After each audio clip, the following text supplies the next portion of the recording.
Welcome to YellBro Road. I am Jordan, and today we're going to react to Piers Morgan sitting down and interviewing Slavoj Zizek. I probably fucked his name up, but who cares? And it's going to be talking about is Trump a fascist?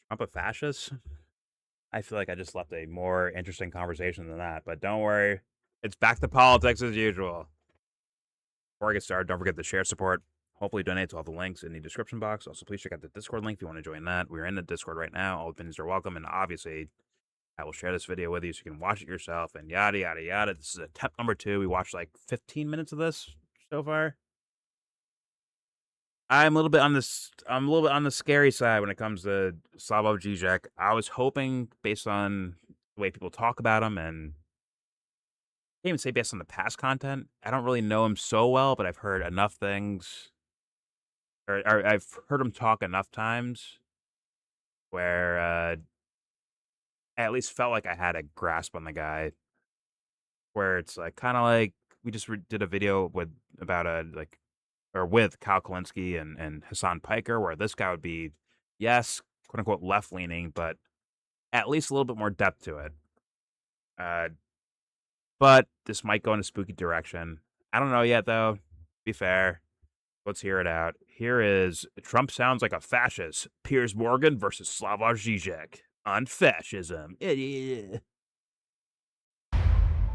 impossible to avoid the subject of fascism in the age of Donald Trump. Some people wield it simply as an insult to the American president. Others invest a lot of time and energy in explaining how it's a fair and legitimate label. Many of his supporters use it as an example of incendiary rhetoric gone too far. All of which begs the question, is Donald Trump a fascist? Well, revered philosopher and psychoanalyst Slavoj Zizek, author of the new book Liberal Fascisms, has some thoughts. And a bit later in the show, we'll both be joined by Warren Smith, the internet's premier critical thinker, who has some different critical thoughts. thinker. Well, joining us right away is Slavoj. Welcome back to Uncertain. Great to see you here in the studio. Great to see you, the first time.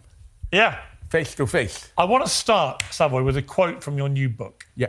Perhaps the best characterization of Trump is that he's liberal, namely a fascist liberal. He's the ultimate proof that liberalism and fascism work together, that they are the two sides of the same coin. Now, I have always resisted the charges that he's a fascist or a Nazi or any of these labels, because I think it's quite dangerous to position people like that unless there's clear, coherent evidence and argument to the contrary. What makes you so convinced that he is a fascist? Why not get the real version, Piers? First, I don't think he is A lot of people say the one wild-ass nasty fascist. shit, man. We should never forget, sure it's real, I repeat this as a maniac all the time, that Trump is for me the reaction of the decay of the weakness of this American relative liberal democratic welfare state. So for me, you don't begin by focusing on Trump. You should begin by self-critique of the liberal establishment. Second thing. Well, you start with the individual, right? And, hey, why are you doing this? You hear these kind of blank-eyed answers. It's like, oh, okay. So, okay, you don't know what you're doing. Fair enough. Yada, yada, yada. Let's hit play. Fascist. I'm now in relaxed I will mode. say something shocking. I was more angry before, but must apologize in advance. I think the world is moving. That's why in the title of my book it's plural, S. The world is moving towards different fascisms. And I even talk about soft fascism. My thesis is that, for example, China is now a soft fascist country. So what is fascism to you? I will tell you exactly, in a very simplified way. Fascism is, for me, it's an old Marxist definition here, I agree with it. Fascism is, I think this for me... actually kind of interesting. Fascism is, for me... I don't know exactly what it means. It's an old Marxist definition here, I agree with it. Fascism is, for me, a conservative modernization. You want to reap all the benefits of fast industrialization and so on, but you are aware that if you leave this process without any state control, you end up in decay, too much individualism, and so on. So the idea is, yes, liberal capitalism, but with a strong, not only state control, but also ideological control, usually grounded in some nationalist, ethnic, more even than religious, conservative, traditional ideology. My example, and My fault. That, after hearing it a second time, makes me think of like, hey, we don't want competition for what we're doing. It almost sounds like that, the way he's describing things. Right? Like, hey, we want this certain market thing to where we win, right? Whatever individuals end up being the industrial winners of the times, right? The financial winners of the time. Hey, we don't want competition, so you know what? Well, or a rise up of people saying, fuck you, we're gonna take this shit over because you guys are corrupt. That's what it sounded like to me, basically. Which I think is kind of interesting and actually reminds me of the once again the Hinkle moderator guy that I kind of debated, I guess. Where he's like, yeah, it's like Marx says it's inevitable. There will be rising up and revolutions because people will not just sit back and stand for this. But all right, here we go. Even then religious, conservative, traditional ideology. My example, and I respect them, China. China. They don't even talk about freedom. Their idea is we bring happiness, satisfactory life to people, and return to Confucianism. In some sense, isn't Putin doing the same? Isn't Erdogan doing the same? Isn't Modi in India doing the same? And so again, fascism is not for me these Nazis shouting does and it so on. automatically then need to be right-wing? Or is your argument that it can be left-wing, right-wing? Really, it's about state control. Is that what you're... Not so much. So, and this is where it starts getting towards bias. I guess bias is the word, like political theory leaning in a certain direction. Where once again, self-proclaimed, or at least Piers announced him as psychoanalyst. Where like, where's the psychology in here? Like you're skipping it with your explanations. That shouldn't go anywhere. Once again, you could think like, oh, it's too big brain for the audience. So let me use like simple terms. Like you can bring psychology into it. It's called dumb guy logic. You could do that to make like where it's like, oh, I get what he's saying. I get why he's saying that. I get what he's saying when it pertains to like this scenario or that situation. You could do that. But why is psychology actually being left out? I don't hear an explanation for it. Like, why will things go a certain way? Slavoj Zizek. All right, here we go. There we go.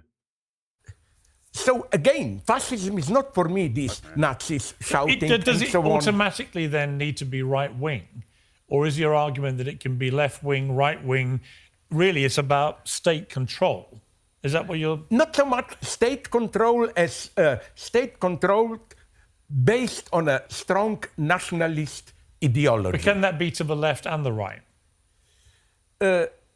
I think not, but for a very precise reason, not because the right is automatically evil, because the good thing about left, which I disagree with many things that happen to the left, but it's what's happening today, is that the left is always aware that when somebody focuses on an external enemy, immigrants, other races, trans people, and so on, the leftist automatically asks the question, which antagonism, which tension immanent to our society do they try to cover up in this way? Like, for me, the big question about Nazism, anti-Semitic Nazism, is not, is it true what they say about Jews? Of course, mostly it's not.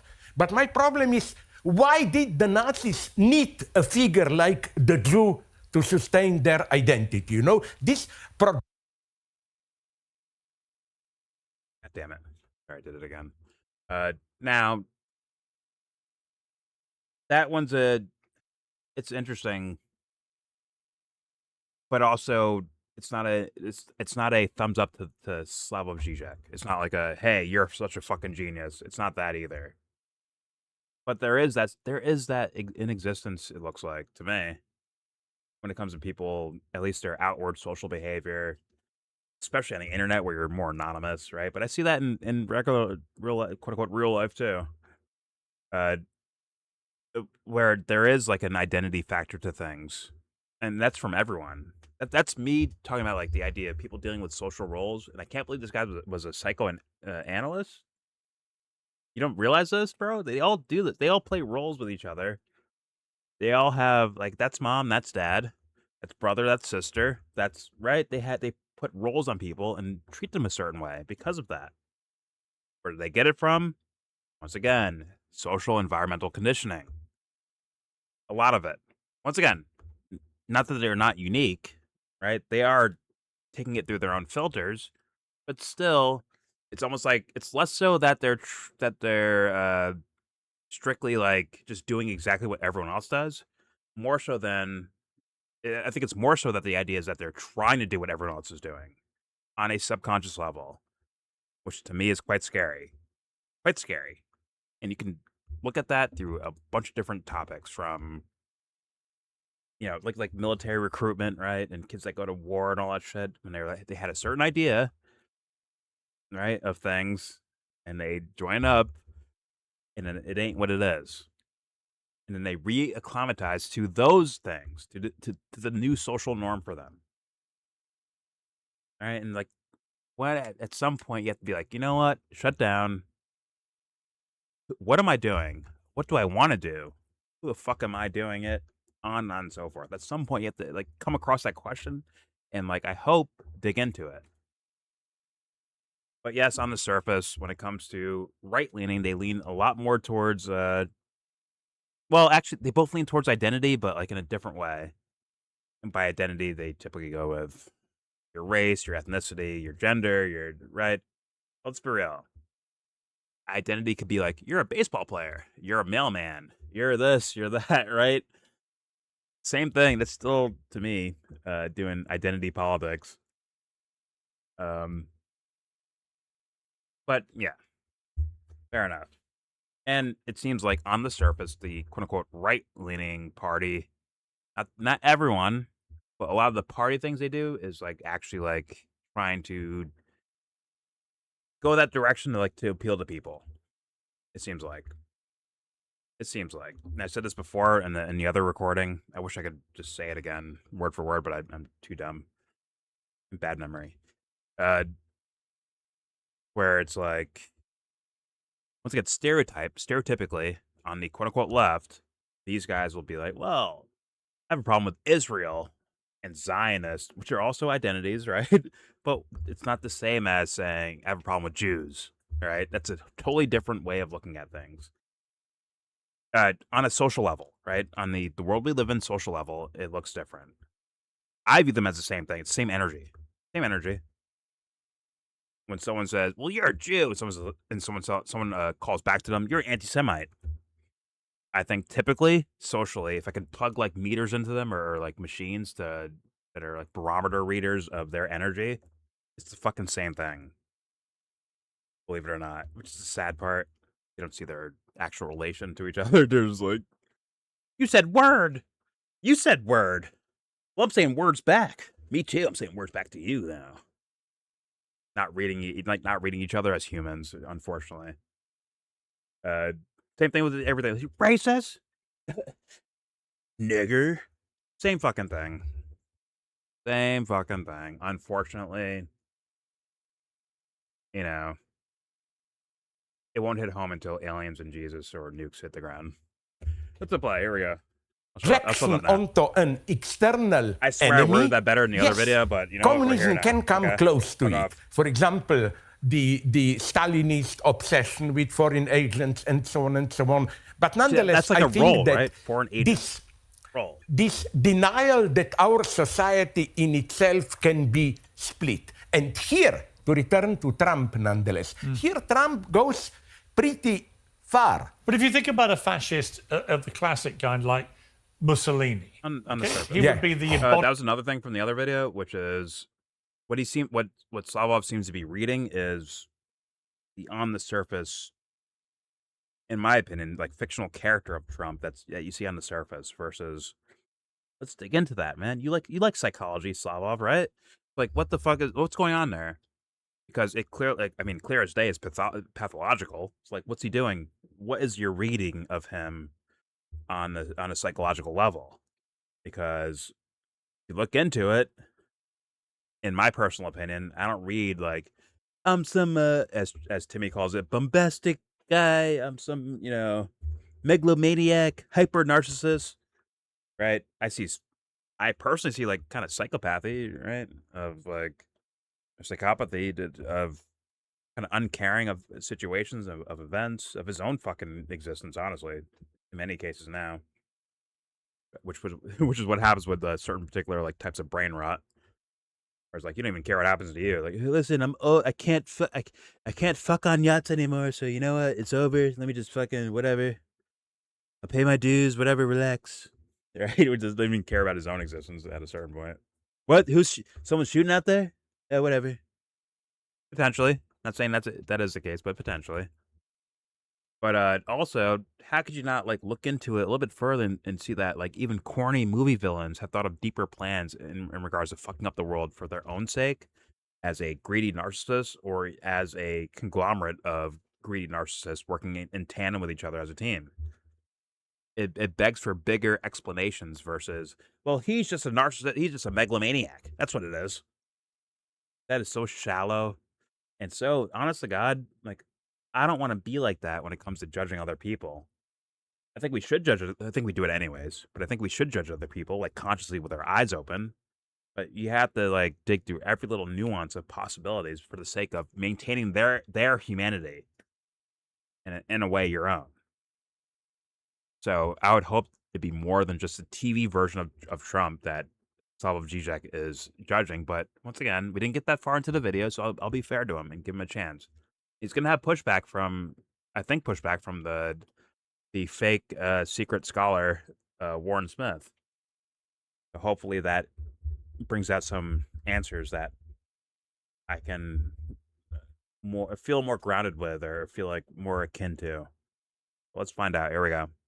Society in itself can be split. And forget my tobacco. To return to Trump, like nonetheless, here Trump goes pretty far. But if you think about a fascist of the classic kind like Mussolini, okay, he would be the embodiment to most people of what a fascist is. And I look at him and look at Trump, and all right, you might argue that rhetorically Trump can sound like a fascist from time to time. But in terms of his actions, which is how I always prefer to judge Trump, he hasn't behaved like Mussolini, has he? No, absolutely not. But you know what I absolutely agree here. That's why I emphasized that it's just one of the versions.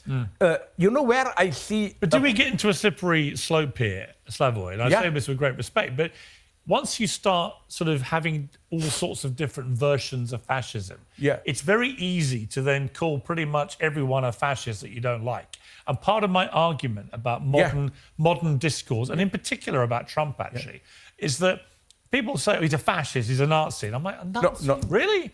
You know, you're comparing him to Adolf Hitler, who murdered 12 million people. There is no comparison to me. And what it does is it over-demonizes Trump in a way that probably helps him, actually.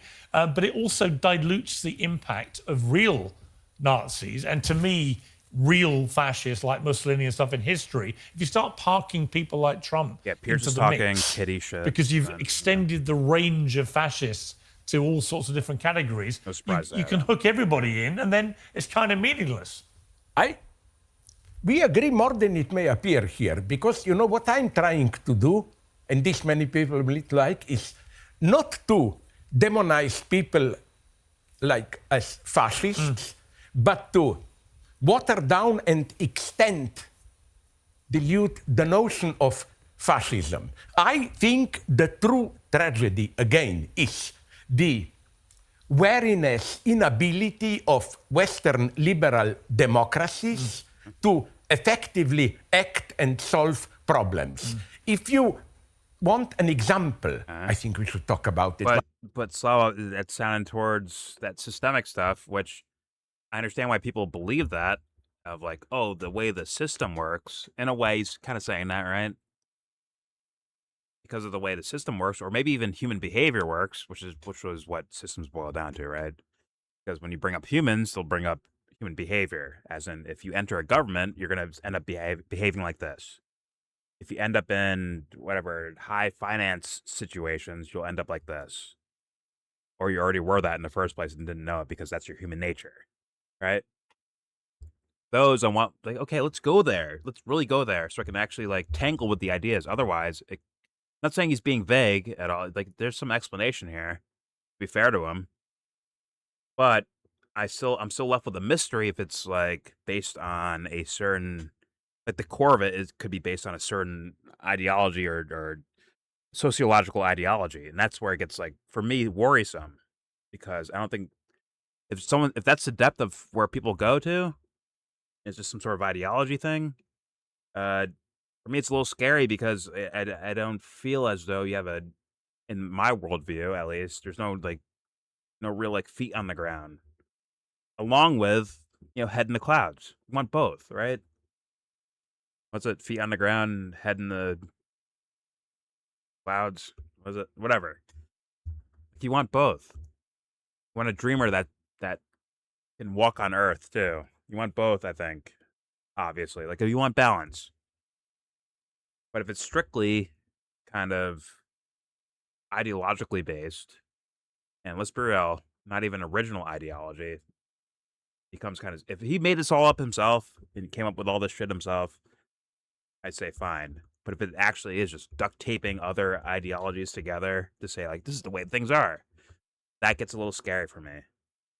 Because what if you're the guy one day? What if they say, you know what, this guy's the answer to all our fucking problems? You didn't actually think about it. You didn't actually try to figure it out. You're just kind of aimlessly walking through life. That becomes like worrisome to me, for good or for bad. But all right, let's apply. Here we go. Liberal democracies to effectively act and solve problems. If you want an example, agree, but I think we should talk about it. Maybe different reasons. Salvador Bukele. Yes. In a very brutal way, he arrested tens of thousands and so on. We know what he did, but the effects were felt in 2 years. And now, in the last 3 elections, he won almost with communist numbers, 80% and so on. That's for me the problem, that liberal democracy is losing its ability to act. It's clear even now, in the United States, Democrats are still in confusion. You have democratic socialists, which... I'm sorry. Slavoj, that's buying into that these guys are for real. We haven't established that they're for real yet. Establish that first, then say like, well, now these guys are genuinely confused. They don't know what to do. But meanwhile, I see a lot of politics being played when it comes to that. When it comes to American Democratic Party, a lot of this doesn't seem so real to me when it comes to their behaviors. And that's why, like, once again, no offense to academia, but like dumb guy logic just keeps winning over and over again. In these arenas, simple ass logic. Hey, what if they're lying? A simple ass question like that. I don't hear him. Maybe he's, but if he's doing like a strategy, then like that's already a losing position to me, right? Be real, be for real, man. But I'm not saying he's doing it. I'm just saying, like, if he's reading it as like, oh, they're just confused, they don't know what to do. Hey, like, what do you understand about their motives? Let's say it isn't some sort of like, what's it, conspiracy-based, conglomerate of corrupt individuals working together to fuck the world up for their own interests, right? Let's say they're just acting as individuals. What about that? Why can't it be the possibility that they're doing it just to win for themselves, to gain celebrity or gain money or fame and all that shit and social power? right? A comfortable life. Why is that off the table if they're just individuals acting in the world? Why is that off the table? Has that been dealt with within people? Has that been dealt with? No. Most likely, sorry. In my opinion, in a lot of cases, that has not been dealt with. So thus, you can have individuals that show up just for the sake of getting their own interest done. And their interest isn't I want to just serve people. It could be like, I want to be able to write a book that people buy. Or whatever. So, once again, I understand he's on a time limit. He's on like a talk showy thing. I'm sorry, I don't read books, so I'm not going to read his book. But I leave room for the hopeful aspects that I want to say. But I think you can actually sneak in concepts and, well, actually, forget about sneak in. I think you can actually like be a walking version of the concepts that you actually believe in. So I hope he would just say them if whatever platform you get. But if this is what he comes up with, I'm a little disappointed. Then again, they say, Jordan, you're disappointed in everyone. You would never vote, would you? I'll say to you, like, hey, if I think someone's legit, I'll be like, I think that guy's legit. If I think there's a candidate worth voting for, I'd say I'm going to vote for that person, whether who follows me or not.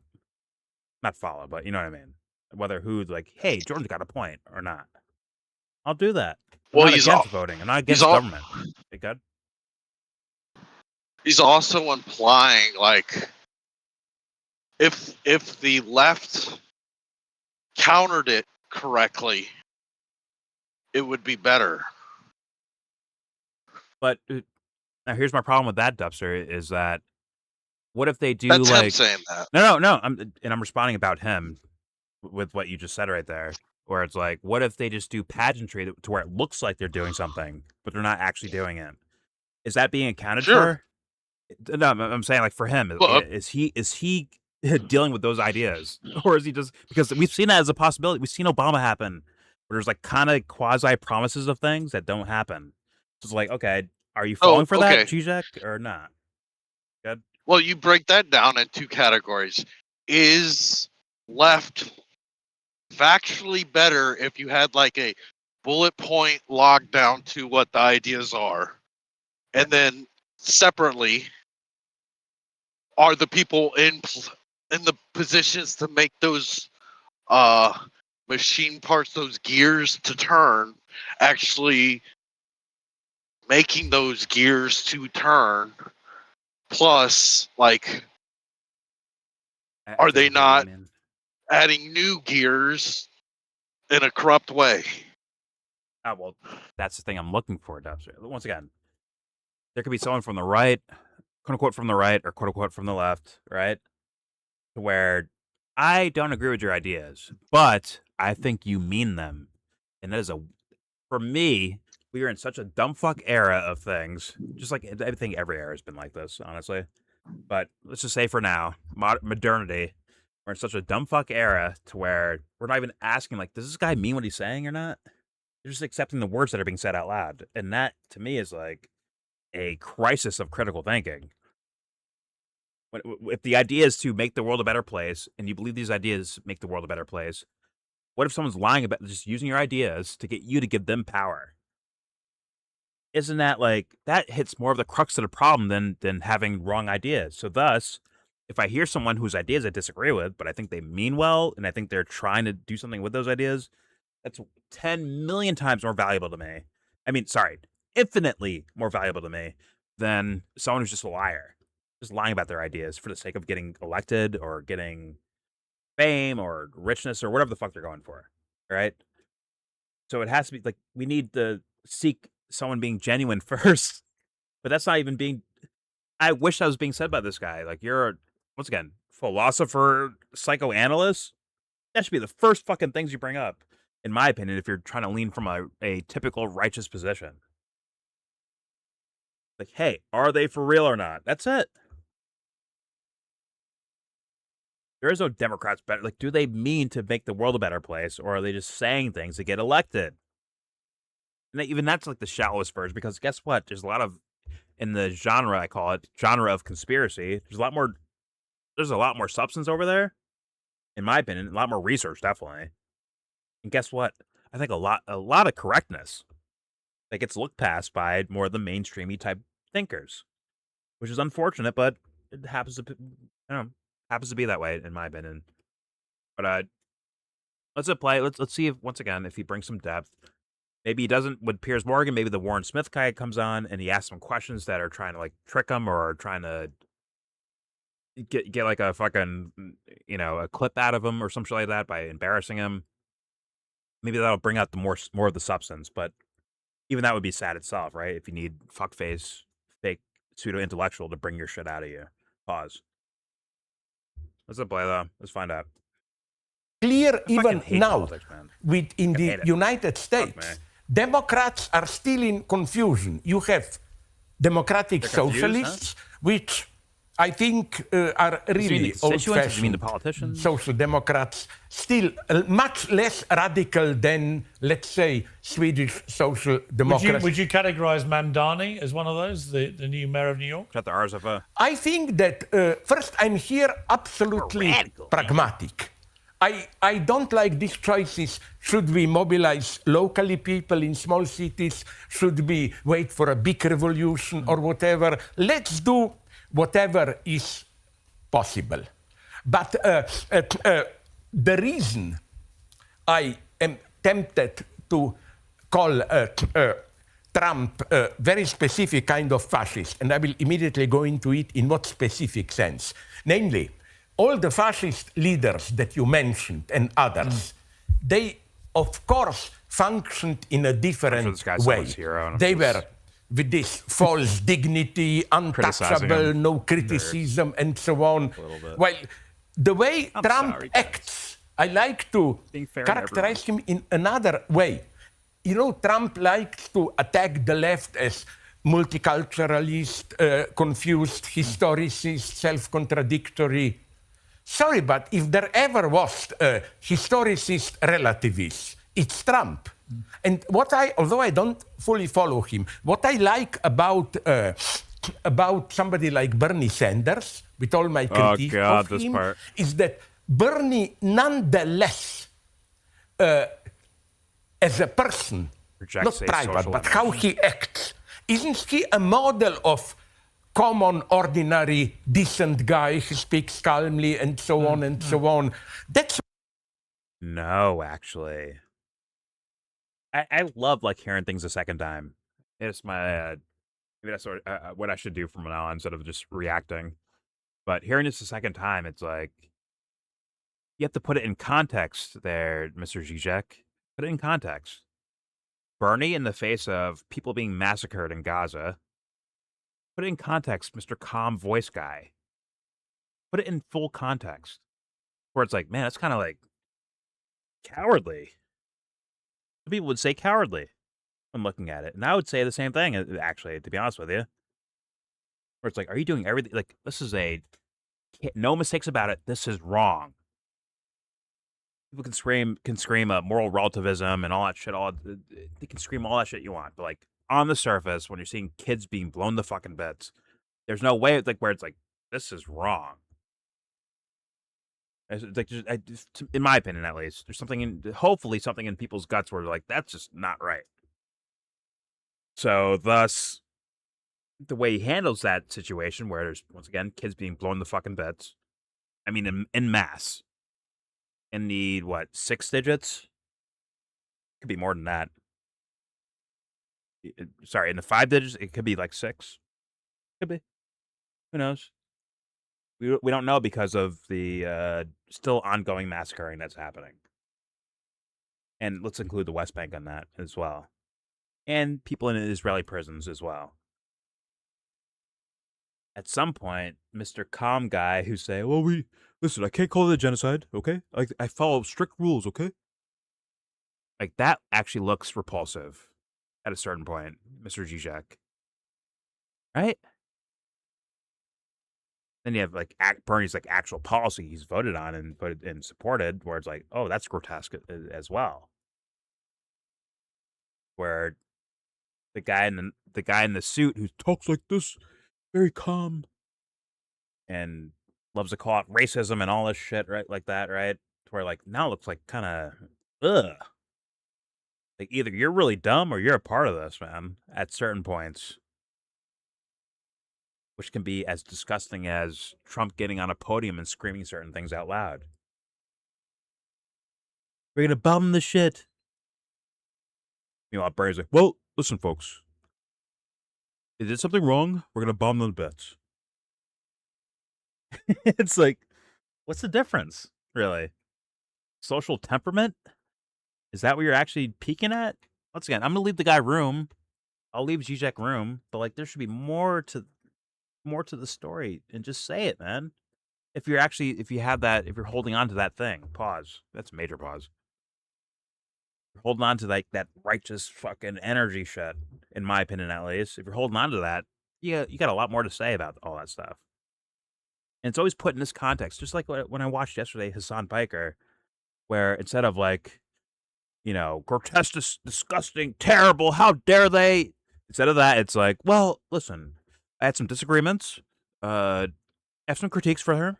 Like, just talking about AOC, right? I have some critiques, and it's very orderly and calm. And it's like, do you want to get hit with a machine gun or a silenced pistol? What difference does it make? You're fucking dead. You're getting shot. But for some reason, we picked almost like a picnic table version of picking out fucking items. I'll pick this over that. Instead of like on the ground, real shit. Not even like, by the way, not even like real. If we're not real, how about in your imagination of possibilities? How are you not going through that and taking every precaution you can with that? Are we that lazy? Like, what's going on? But once again, I'll leave the guy room. Let's find out what he believes, I guess. Here we go. What we need, I think that... Yes, 18 degrees. What do you have? But you said, so in 2016, I got a microphone. You said that a Trump victory might be for the best in America. And I got Apex. Because it would disrupt the liberal center and force a radical reorganization of the left. I mean, I would argue that what it did was provoke this kind of crazy new far left, woke kind of left, which I've argued repeatedly actually became, in the way that they behaved and spoke, very like the fascists that they professed to hate most. In other words, they wanted to censor free speech, cancel and destroy people and imprison people that they didn't agree with. They would support ridiculous non-scientific things like transgender, athletes in women's sports, and so on. And in other words, once you start denying science and biology and censoring free speech, Piers, what do you know? Actually, this is all very fascist. Oh, nothing? Okay. If you start wanting a state to enforce all this, I'm just playing. Say your opinion, Piers. I tend again to agree with you. I criticized from the very beginning wokeism, political correctness, whatever you call them, not because they're too radical, but I think this is a typical, for me, wokeism is one of the ways of how to talk a lot and pretending to change things without really changing society. What did this politically correct feminism effectively... Okay. So is he saying, like, they want to dig for something deeper, but they don't know how to conceptualize it or how to approach it? So thus they accept social pleasantries? Maybe that's what he's saying. But they're not radical enough? They don't go far enough? I think I was getting a hint of that earlier statement where you're saying, like, it's disingenuous. No, well, I think they're talking about regular people now, where, for me, yes, there's a lot of people that are disingenuous in their... But I'm saying, a lot of people are actually genuinely concerned about these topics and the way that people are going to be treated. I'm saying this guy that's talking right now, the French guy, he's saying wokeism is a way. Okay, whatever. Yeah, I got it. This wokeism is a way to be disingenuous. You're flapping your gums is basically what he's saying with wokeism. Maybe he means that on... he might explain later, but I like to... Forgive me, once again, I'm not a future teller or whatever the fuck, but like I like to stop things before they get there so that I can like throw my assessment out and then see if he's going that direction or not. Just to like... I don't know, just to be as blatantly honest as possible to see my thought process as I'm hearing things. So, But yeah, maybe he means kind of the corporate angle of quote unquote wokeism, where it's commercializing certain social ideas that are out there. Once again, like buying their shit up and selling it back to them at a premium, right? Are you really trans? Did you buy this Nike jacket yet? Huh? Right, type of shit, or anything like that. That's like a typical version, but like anything like that, or even like doing that, buying up your ideas, selling it back to you to say, hey, come vote for me, come vote for me. Right? There's a whole bunch of forms it could take. Now, but I do think I thought he was talking on like a regular person level thing, which they're not exempt from, by the way. There's people that do that. Hey, actually, I deserve to be class president. Why? Because I'm gay or trans or whatever the fuck I am. So thus, I should be class president, where they take advantage of it in their own way, right? They're not Nike, right? They're not Call of Duty, but same phenomenon. Anyways, take advantage of the situation. Shock doctrine, Naomi Klein shit, right? Take advantage of the situation that's in front of you. There's mentalities like that out there, and I would call that corruption. I'd like Corrupt actors. Yeah, but that's not a quote unquote like leftist or rightist or like wokist whatever thing. Yeah, exactly. Yeah, like you were saying, it's just, I don't know why, like being opportunist or kind of manipulating or using people for your own like using circumstances for your own advantage has nothing to do with like political ideology, really. Exactly. No, I absolutely agree. I think we should hear it again what he just said. So I'll play it back again, but it's the affluent and academic class. The thing is that back in the 90s, what does that mean? What does that mean? Because a lot of academics are not exactly tenured. They're like living, pinching pennies, paying $4.50 for a gallon for gas, just like everybody else.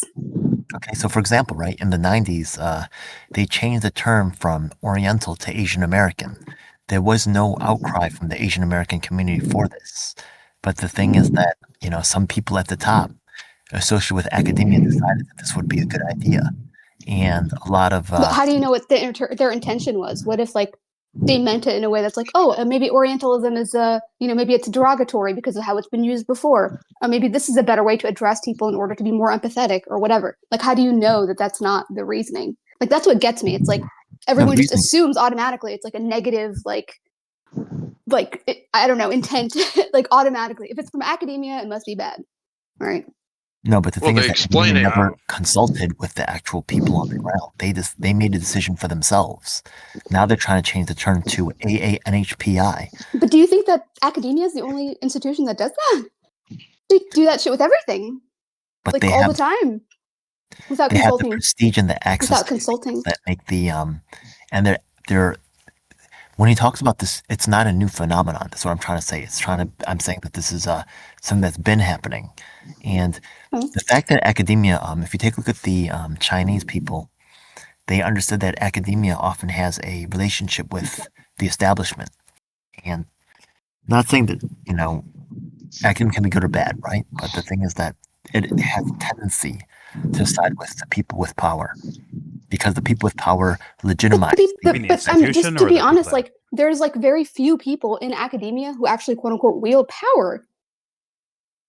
That's what I'm not. That's why I just kind of don't understand about this argument, huh? Academia serves those with power. But that's not true. Like people have different reasons for why they would even enter, like that world. Like there's vast different reasons. Okay, like and circumstances and situations. Like I feel like just to kind of broad brush it, it's a little lazy, in my opinion. It's not always true, but it is overall true. It is a tendency, and the thing is that Are you saying institutionally, or do you mean like the entire embodiment of? Because that means students, teachers, faculty, superintendents, whatever the. He's saying they serve. They serve.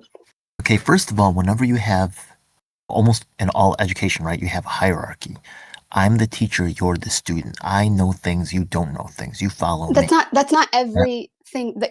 That's one pedagogical approach. That's not every single way that that's people. True, but it's there is this hierarchy that gets established.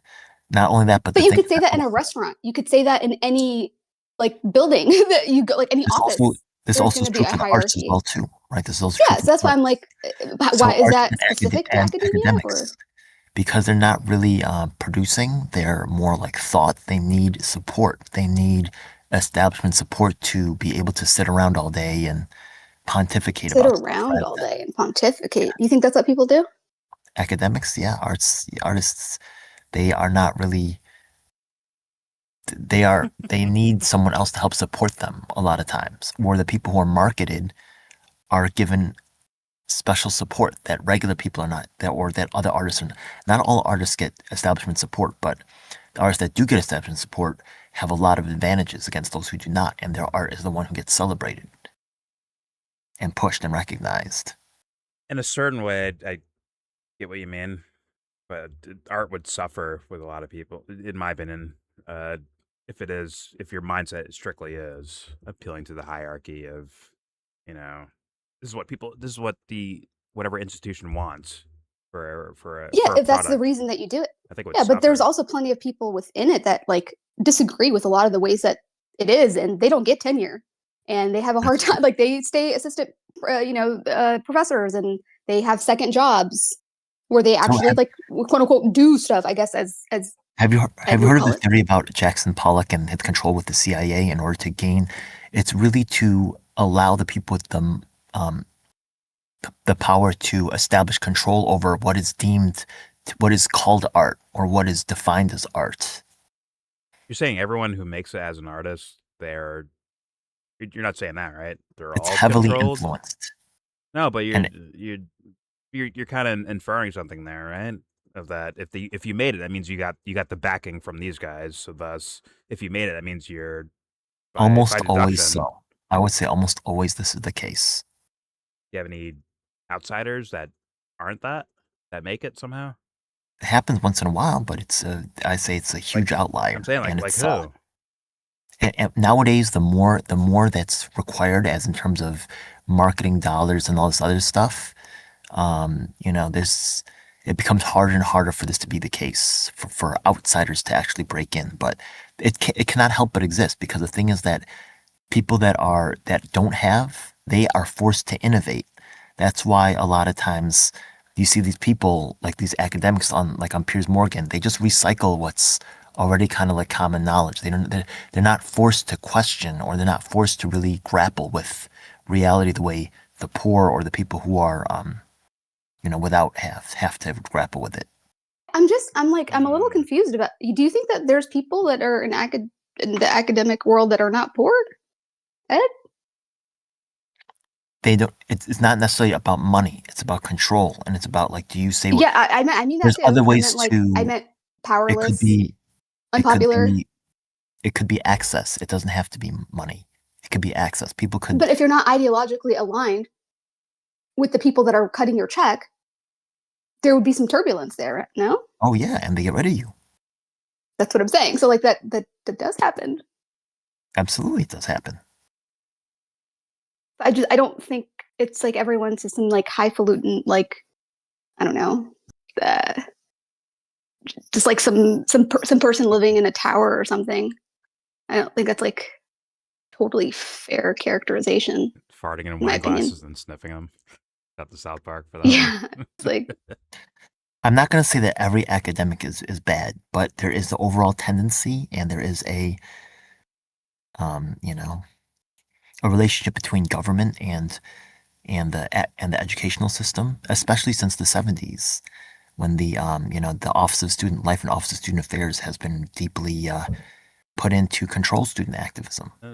To be fair to Seb's point, that the idea of hierarchy and maybe kind of a cutthroatness is basically, I think is what you're saying, applies to a lot of arenas, not just school or academia or whatever.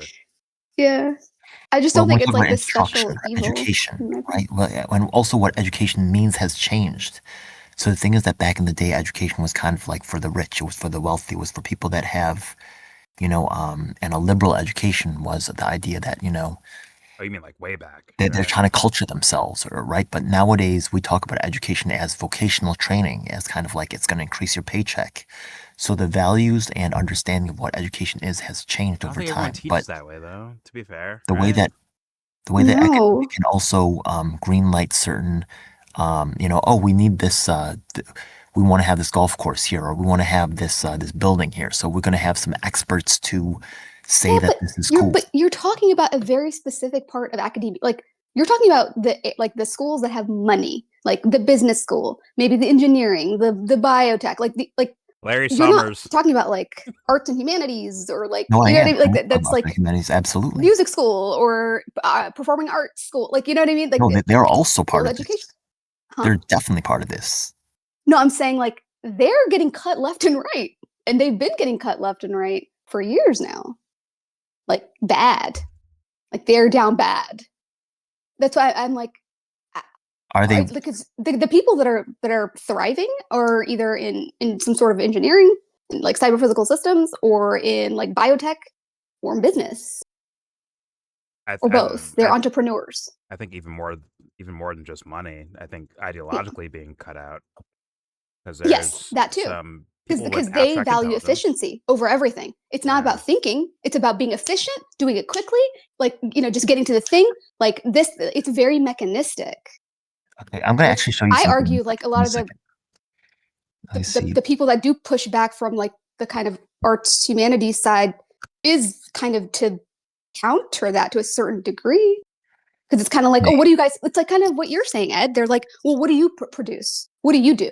I'm going to share something on my screen right here. Give me a second. I'm going to share something right now. Give me a second. Guess what? You can't get rid of music from Ed's fucking life. You can't do that. You see this right here? You see what I'm sharing right now? Let me see. Hold on. Is this like banned on YouTube copyright shit, or is it okay? No, this is completely fair. Okay. Yeah. You see it says Long Island City art meets real estate? Hopefully the screen sees that. Okay. Yeah, I got it. Yeah. They're trying to meld these worlds together. Do you see what I mean? This is like I literally went to this event. I haven't put out a video or anything, but they're trying to merge these worlds together. You know that real estate. I see a lot of that stuff going on too, where they try to merge like the art with even like some of the AI stuff, or like they'll have this new AI kind of hub thing, and they're like, oh yeah, everybody from arts and humanities, come here. And they're going so heavy trying to push like all the artists to push those NFTs. Oh, an NFT album. Oh, it's so cool. What a great idea. It's just on blockchain, so you'll always get paid. You got to be fair. Hold on, because you got to be fair. Once again, you have someone who's like into architecture and has an artsy fartsy building, wherever the fuck, right? And they're like, hey, I can't play guitar, but I want to host this guy who can play guitar. So that could happen. That you have to leave room too. for that, right? As a possibility. Not saying no. That you showed me. I guess I was thinking about it more from like, if you're thinking about it from like the nefarious angle, where it's like there is this attempt to kind of either convince the other side, or the side that's not talking about like just strictly efficiency and like just like a stable economy, whatever, GDP. They're trying to kind of, I don't know, capture them almost, but that's always been the case. So it's not there's some really, artists that try to speak freely, and then they're punished, right? So. And other artists are rewarded with, but there are people who also do want to like use the NFTs or even like blockchain and stuff to get artists paid, because people don't get to own their music, and that really sucks, and they get ripped off by these big labels. So like, I also understand why somebody would advocate for technology like that would protect artists. I said, like, I'm not dismissing either or. Right, both things can be true at the same time. Clarity. But there is I sincerely believe that. I think I do have some evidence as well too that shows that that the art world or just education in general has a connection with the establishment. Because what makes one school legitimate versus another school? The government has to give accreditation to the school, right? So they also, grants is another way for them to control. So you're right, there are cuts to arts and stuff like that, but there's people who are surviving in the arts, and they're the ones who play the game that they're told to play. I don't know that either. Yeah, some of them, not all of them. But overall, there's this tendency. You're right, not all of them, right? There's going to be some rebels here and there. But overall, it's moving towards... There's people with courage. That's what you do assessments of individuals, right? By one, and also Mhm. send me that link. Ed, pause. So send me the shit Oh, you I went just. to that event actually. That's actually I was actually there, so I could tell you what happened there. But I actually have some posts on my Instagram of who was the New York City comptroller was there.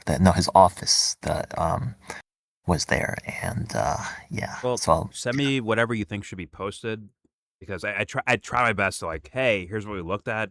Here it is. You can look at it yourself. there's more than this, but yeah, there's No, okay. no, I'll yeah, send whatever you think we is just went to necessary this. or worthy or whatever the fuck, right? There's another war going on right now in New York City about the Asian Americans versus the disabled community.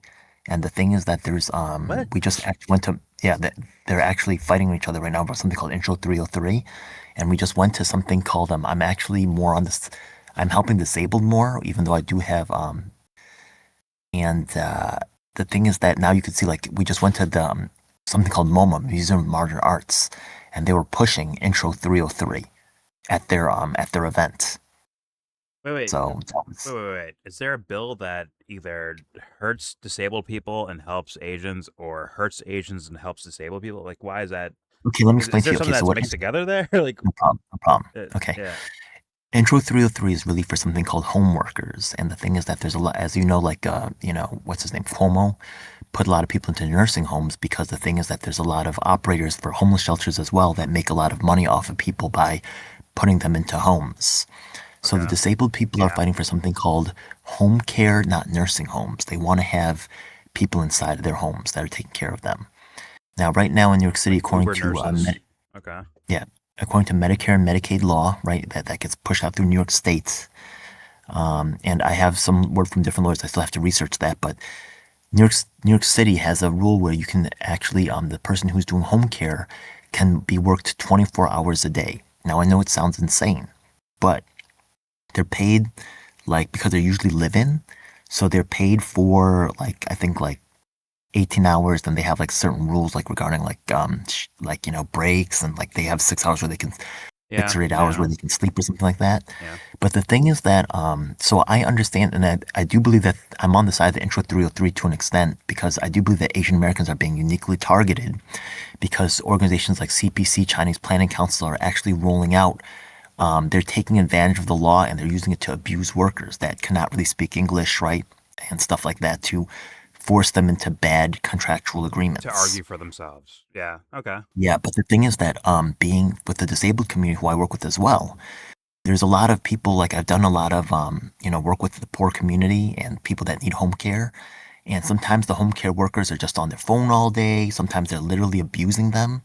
Like I'll be there in the room, and they'll be like, and the lady says, "Oh, I want you to put me to bed," and they'll say, "No, fuck you," and I'll be like, "What the fuck?"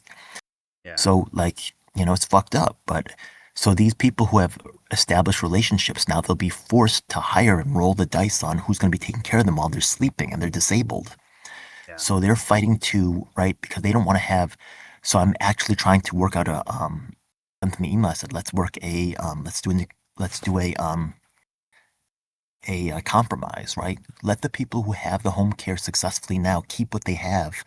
Let the new people fight for the 12-hour shifts, and they can actually try to negotiate this new system, because I do support that. But the thing is that both sides want to win, and it's not in the hands of the Asian Americans or the disabled. They're not allowing them to speak to each other. Instead, the lawyers and the professional activists are trying to commandeer the situation so they can win. And it's, you get what I'm saying? Yes. Yeah. But you run Makes into the sense. same problem of, well, who means to be like an actual legit home nurse versus who's here to go on their phone and get an easy paycheck, right? That's still being contested, right? The thing is that right now the home care workers are some of the lowest paid people in the industry. A lot of them are making minimum wage because another thing usually immigrants from the Caribbean. There's also a new thing where they say, "Oh, do you want an easy job? You can work for someone that you care about who lives in your house." So now what happens is that people are applying for jobs. Yeah, I heard about that. Exactly. So it's it's both ways. It's being abused and it's being used appropriately, and it's like both sides. There's multiple things going on at the same time. So it's just once again, I'm trying to put out a solution, but both sides of the professional activists are beating down that solution. They don't want to talk about it because they both want to win and say, look what a winner I am. Well, I mean, okay, even the idea of like disability, right? Because that's a legal status, like a protected status, correct? Like, because it's like there's a situation that happens, or like a specific incident that you were not disabled before, and then now you are disabled. But then there's also people who are like debilitated who do not have the status of being disabled, but whose bodies are literally being worn down, right? In mass. But they're not legally protected, right? So it almost becomes well, I don't get that because I didn't have that one incident happen, but like I'm literally suffering here. So it's like a strange, like, I don't know, kind of nebulous. It's a lot of definitions, right? Who gets to define what means what, right? And in the end, it's words mean little, right? Who cares what the law is? It cares what matters what's enforced. That's why people run for these offices like state legislature, and they think it means something. It's really controlled by the party leadership. But what you don't know about is actually the judges. And the judges, right, if they say weed's illegal, but nobody's prosecuting anybody for smoking weed, it's really legal, right? So it's really about the judges, but they don't talk about that. So you're allowed to know about certain things, but not others. Yeah. Well, I think legislation is, and no offense to it, I get the mentalities that dig into that area, but still, it's not actually sensible of a solution to things. You have to go beyond legislation for any of these problems, which means you're going to walk towards, no offense, or sorry, not to be a narcissist, but you're going to walk towards me. It is what it is. You have to like dig into who does what and where and when. What's going to happen, right? What's happening right now is because when people hear the word 24-hour workday, there's a, I think reasonable knee-jerk reaction to say, how can you work 24 hours a day? It's slave labor. Yeah. Well, they're not necessarily wrong, right? It does get used like that as well too. But the thing is that there are people that work 24 hours straight up, and disabled people will literally die because of this. Like they will, like I've seen, they're going to have shitty workers roll in, right? And they're going to be robbed and stolen from, and then they're just going to be like, oh well, it's just shifting the problem somewhere else. Yeah, which is legislation, in my opinion. I think that's what that actually does. Yeah, not saying it's on purpose that way. I'm just saying like that that can happen. Someone will take advantage of what's there. I just find it interesting, like especially with the whole like the disability, quote unquote, like politics of it all. Because it's almost like, okay, if you don't have the capacity to I guess go to work or like perform labor, then like okay, you're disabled. And you get this special status thing, and then but if your body is literally still being worn down, right, or you're debilitated, but you still have the quote unquote capacity to like keep working, be part of the labor force, then it's like I don't know. It's just I think it's like it's a binary when it really should be more of like a spectrum of like abledness, I guess. But you're absolutely I also understand the people who want to protect their disabled, because I get it, because some people are actually legitimately like they cannot. So it's just a weird. There's too many disabilities to accommodate for all of them, but they all have their demands. So it's kind of like Anyways. And even for the fucking nurses too, where it's like if you're working in house, right? And it's like the buzzer goes off because the person who's bedridden called you, right, on the buzzer. And you have to get up, right, in the middle of the night, middle of your sleep, right? Get up and go fucking help them out, right? Like that is, to me, 24-hour care, essentially. There's people that actually do that, like for real do that. Versus, like you said before, Ed, I'll take advantage of the system. I'll get an easy paycheck. Not even like really like caring for this person. But that once again, that's they'll even rob the disabled people. Even that too. But that's beyond legislation to me. That's a human problem. That's everyone's like, absolutely. There's nothing like, hey man, we can't do anything about this. It's just humans, and thus it never gets actually addressed. Like, hey, why not try? That's all I beg for. It's just a try, a real try, not a. I looked at it, it doesn't work. I'm out of here. I mean, like an actual try, like the way that people try towards legislation. That's all I ask for personally. Like, what are these phenomena? What is that? what minds come up with doing that? Hey, like, end of your life, down bad shit. I'm gonna fucking rob you? What is that? What is that? Or even like, hey, I signed a deal to like take care of you, and I'm not doing it because it's easier to not do that.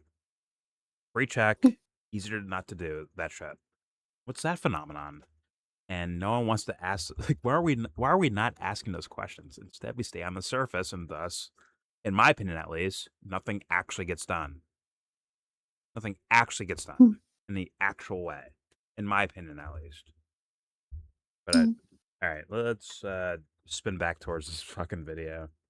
Even though, once again, no offense to, well, I hope Zizek goes further and says more in-depth things. But once again, will you survive my dummy fucking Discord? Will you? Will you survive? Like, we're a bunch of broken toys here. Can you survive us, Mr. Zizek? Kind of well-known name. Can you survive? Piers can't. I already know that. But can you, Zizek? I want you to be like, hey, at least that guy's out there. I want to like have that feeling of like, at least that guy's out there asking questions a certain way. Thank God for that.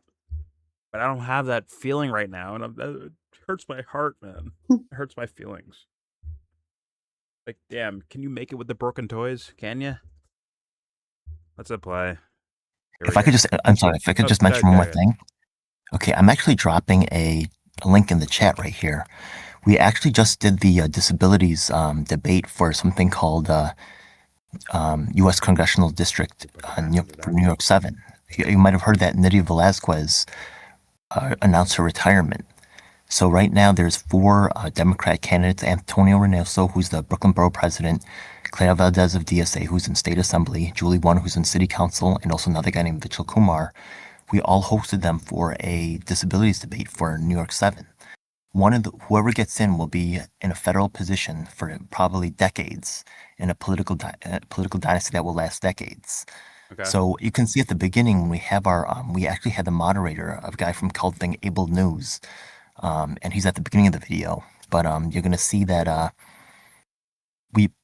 both the opener, Mark Zafman, you know him from my other work, and also the Disability News, both guys mention Intro 303 and say, will you protect disabled people? Both Clara Valdez and Julie Won were the only ones to answer, and both of them vociferously said that they want to support Intro 303, even though the disabled community is against it. Yeah. Yeah. It makes me wonder if they set policies up a certain way to where it becomes... Actually, I think Dubster was saying that the other day, where it becomes it's like perception. me right? versus Most you people thing perceive. versus okay, let's like vote on like direct policy versus, this thing that turns out to be like your team versus my team situation, where it can get like kind of very murky almost. If you watch what they say a lot of times too, right? The thing is that they don't really meet and I can't blame them. They don't really have the time to meet with everybody, even though disabilities are the second largest minority group in New York City. Women are a majority, and blacks are actually the largest at 2 million. Jews at 1.6, I think. But, disabled are actually, a little bit behind blacks. You could look this up on, ChatGPT or whatever, right?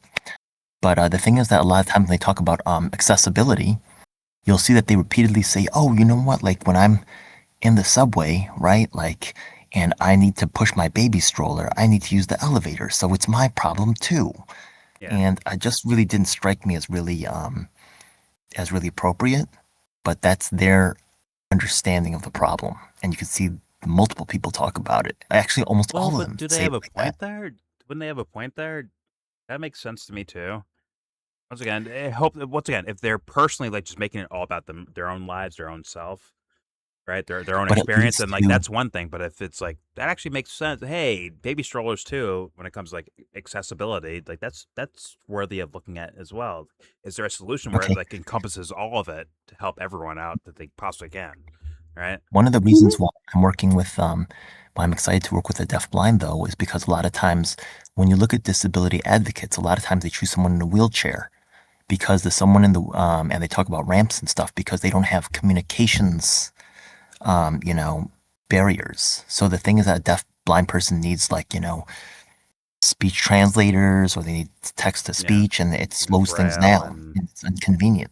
Yeah. So what happens is it leads to a bias where certain types of disability get overcompensated for and other disabilities get undercompensated for. So it's not all bad, but it's not all good either. So you have to we need balance. It's murky.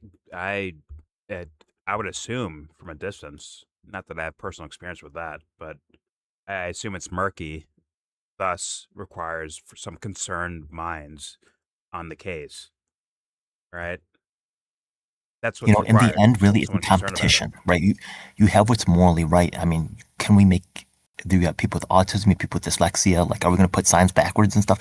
You have too much stuff going on. There's too many. You cannot, in the end, only power can assure your ability to get fair treatment. I start with so we have to mobilize and do the work. That's where I'm sorry, go ahead. I come from, like, who's trying first. That's where I start at. Because let's be real, overall in society, is that the starting point? Like, who's real about this? Is that the starting point? Probably, in my opinion, probably not. And thus, if we're not even doing that, like, then we can't even go to extrapolated ideas of how to fix things. Well, normal people don't do this stuff, right? But the thing is that because I'm actually a war victim whose issues are not really addressed or acknowledged, I am forced to find, allies wherever I can. So I become knowledgeable about their issue. But if my issues were acknowledged, I would probably wouldn't spend my time in these places. I'd probably be out, spending my time, with superficial people doing bullshit. Fair enough, but yeah, you kind of put yourself on the opposite side of the coin with these other guys. I embrace this other world. It's like, that's why I call myself the elf. It's like another world. Okay, fair enough.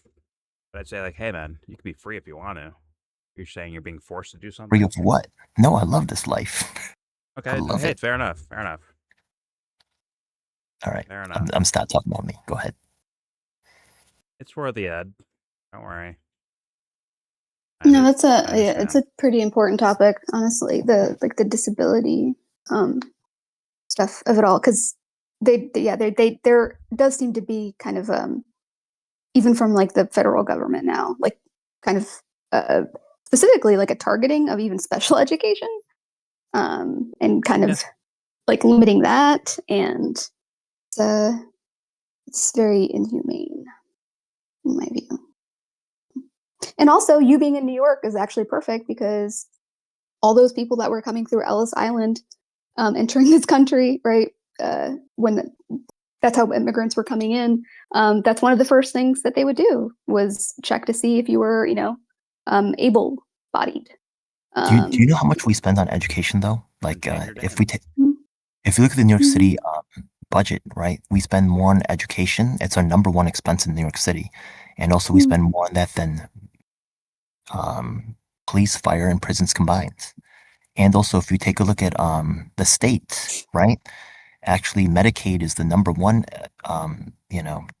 expenditure, and then education is number two.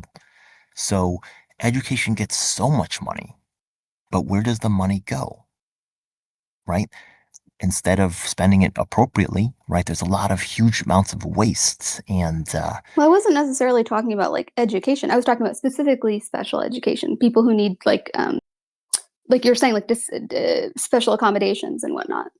So is the money going towards accommodations, or is the money going towards paying for staff and things like that? It's probably going towards the superintendent's bonus. Like, let's be real, and an army of,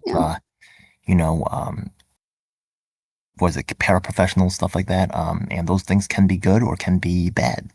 But because there's a idea that they serve a purpose or that they're good, there's no real review or accountability from them. And it leads to huge problems and victimization of people already disabled. Are they genuinely doing it, or are they right? Are they by accident, based on your idea of things, like fucking up efficiently? Are they fucking up there, or are they purposely subverting the funds? I think it's probably a mixed bag. Being done. Well, like, also what's happening is that rich people are gaming the system. Right? Rich people are learning that if they can claim disabilities, they can get more time on tests, they can get extra stuff, and they're just better about commandeering the resources. Yeah. But I mean, even like the fact that people feel like they need to lie about a disability or whatever to get extra time on tests, it's like, you just get the fucking extra time on tests. Like, I don't know. It's not that deep. Like, I don't know. That's just not how I operate anyway. Well, a test is really, if I give you a test and I give you, half an hour to take that test, and if I give you the same test and I give you 10 seconds to take that test, that's a very different test, even though if all the questions are the same. No, of course. I'm just saying if we had like normal teachers or whatever who weren't just like, oh, this is supposed to take you 30 minutes exactly. It's like, dude, chill.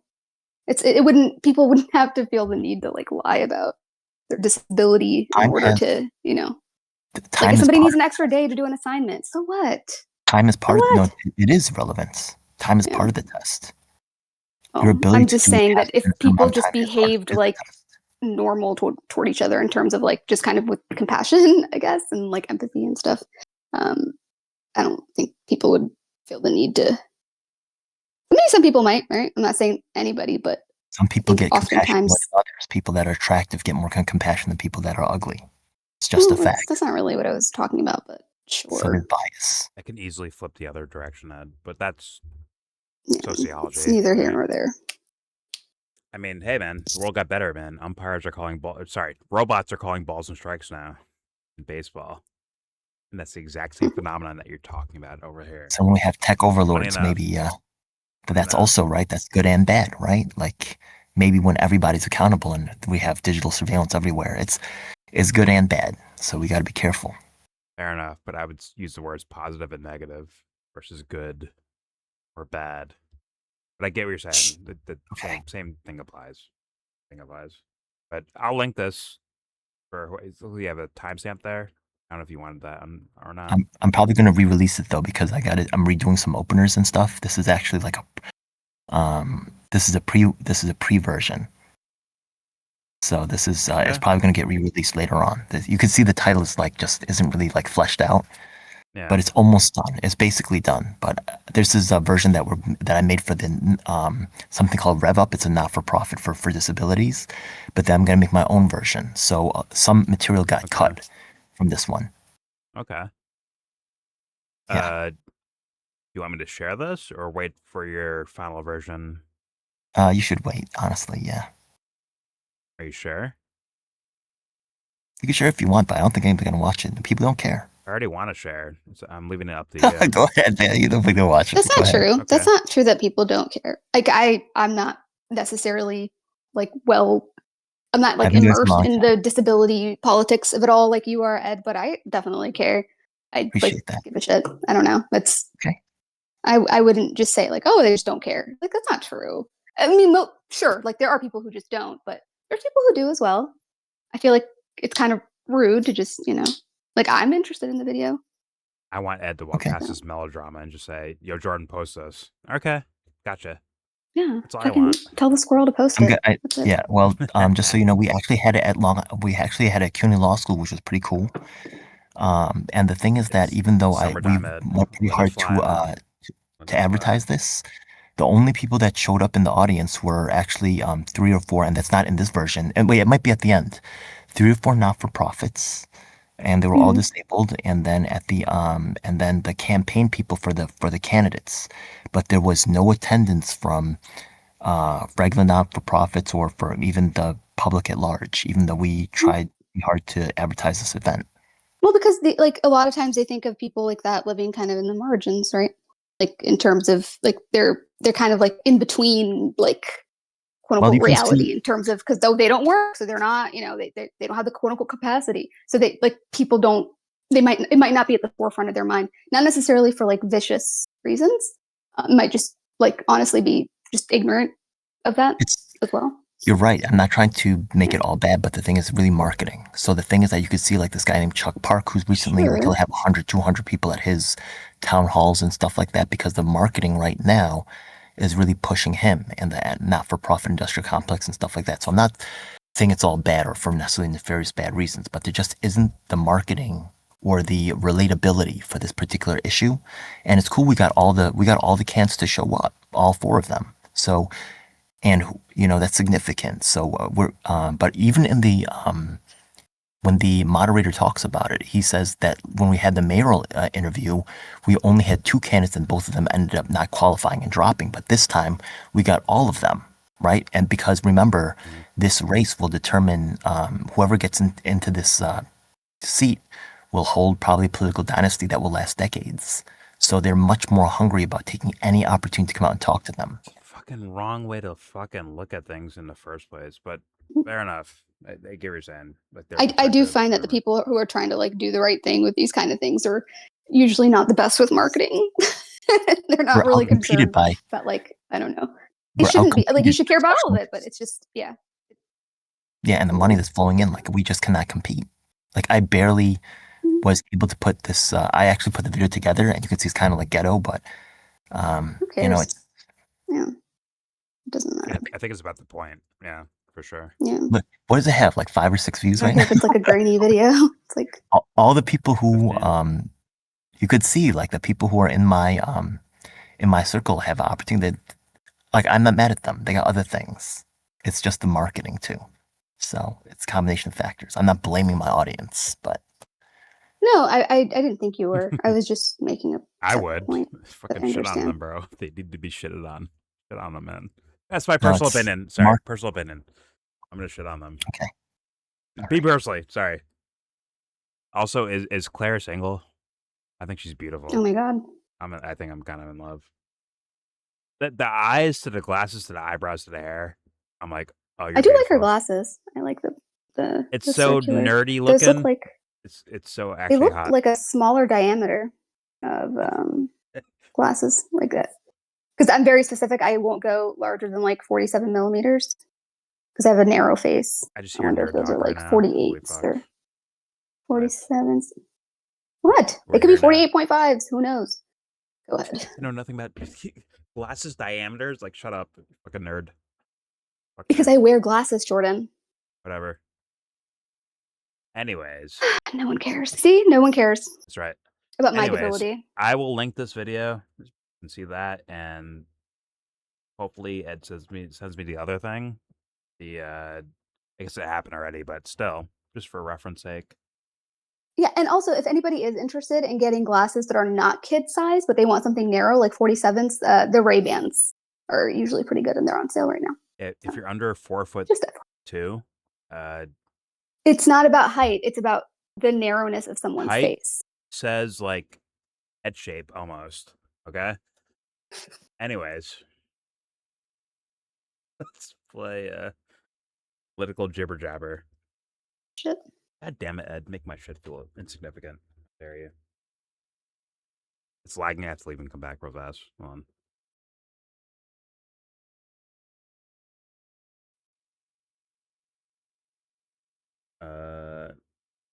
I lagged out of Discord, I think. No, we hear you.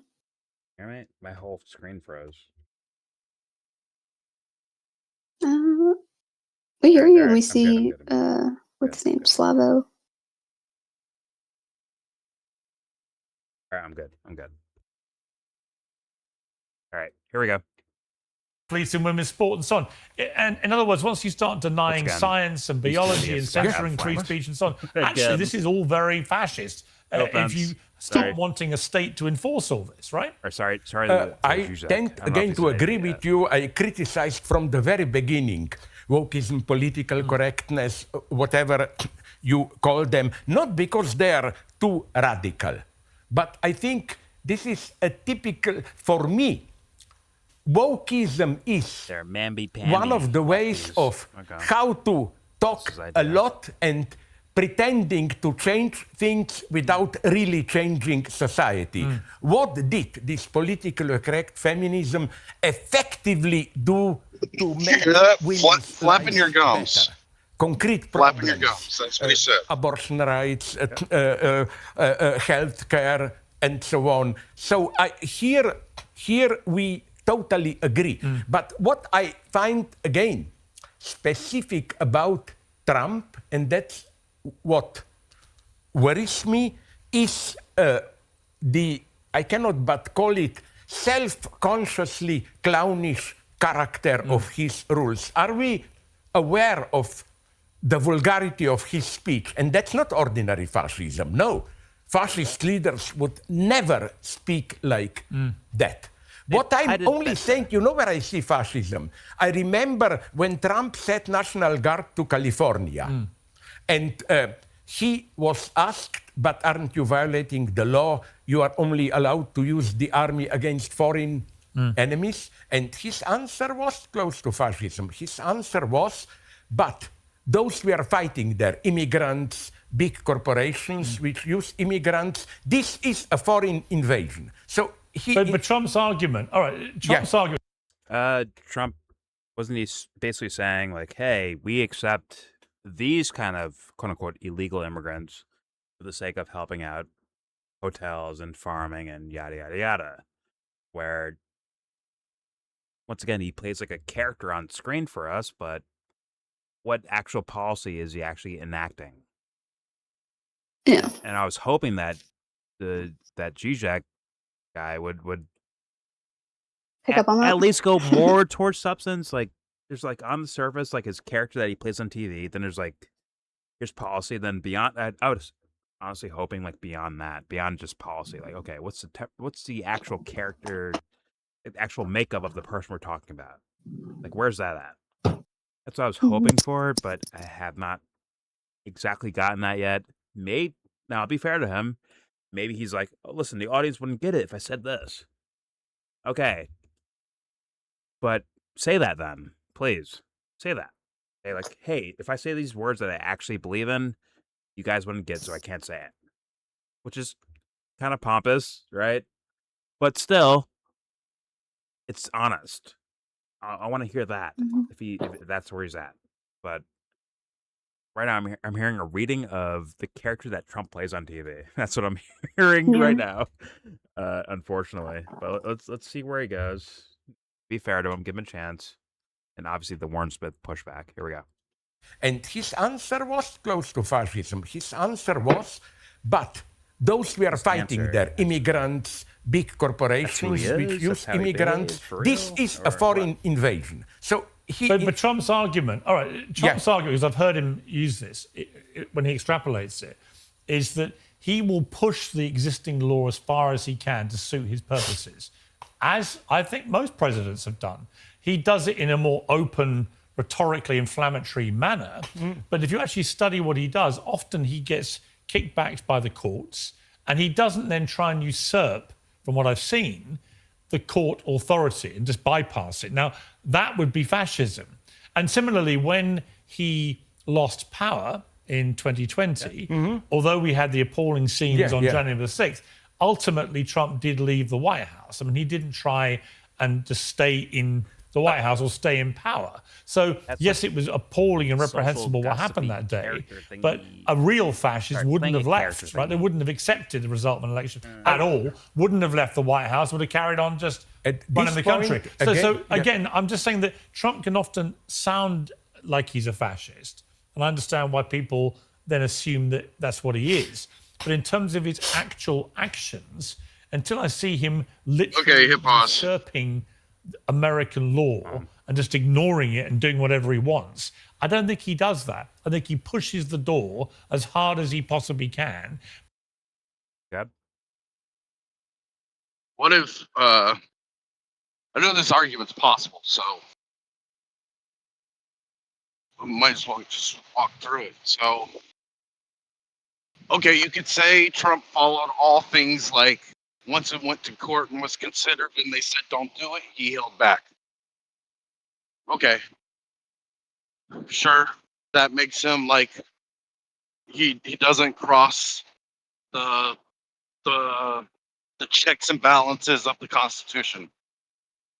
But what if the courts are designed to say this is what you can't cross, figure out a different way to say it, and then it's okay, or it's already designed to be this is how you can break it and not break it, quote, like what I get what you're saying. That's like the kind of human level of things where you like maybe use like different rhetoric, so thus the interpretation from for whatever courts or public becomes different in a way because of the words you use. And that's right? established. That's established in the system longer than he's been president, to where it's called like humanity, my man. It is what it is. That's called. well, the process is it's like filing a lawsuit. You get rejected, and then you say, here's a problem with your lawsuit. If you want to come back and try again, here's how it should be said.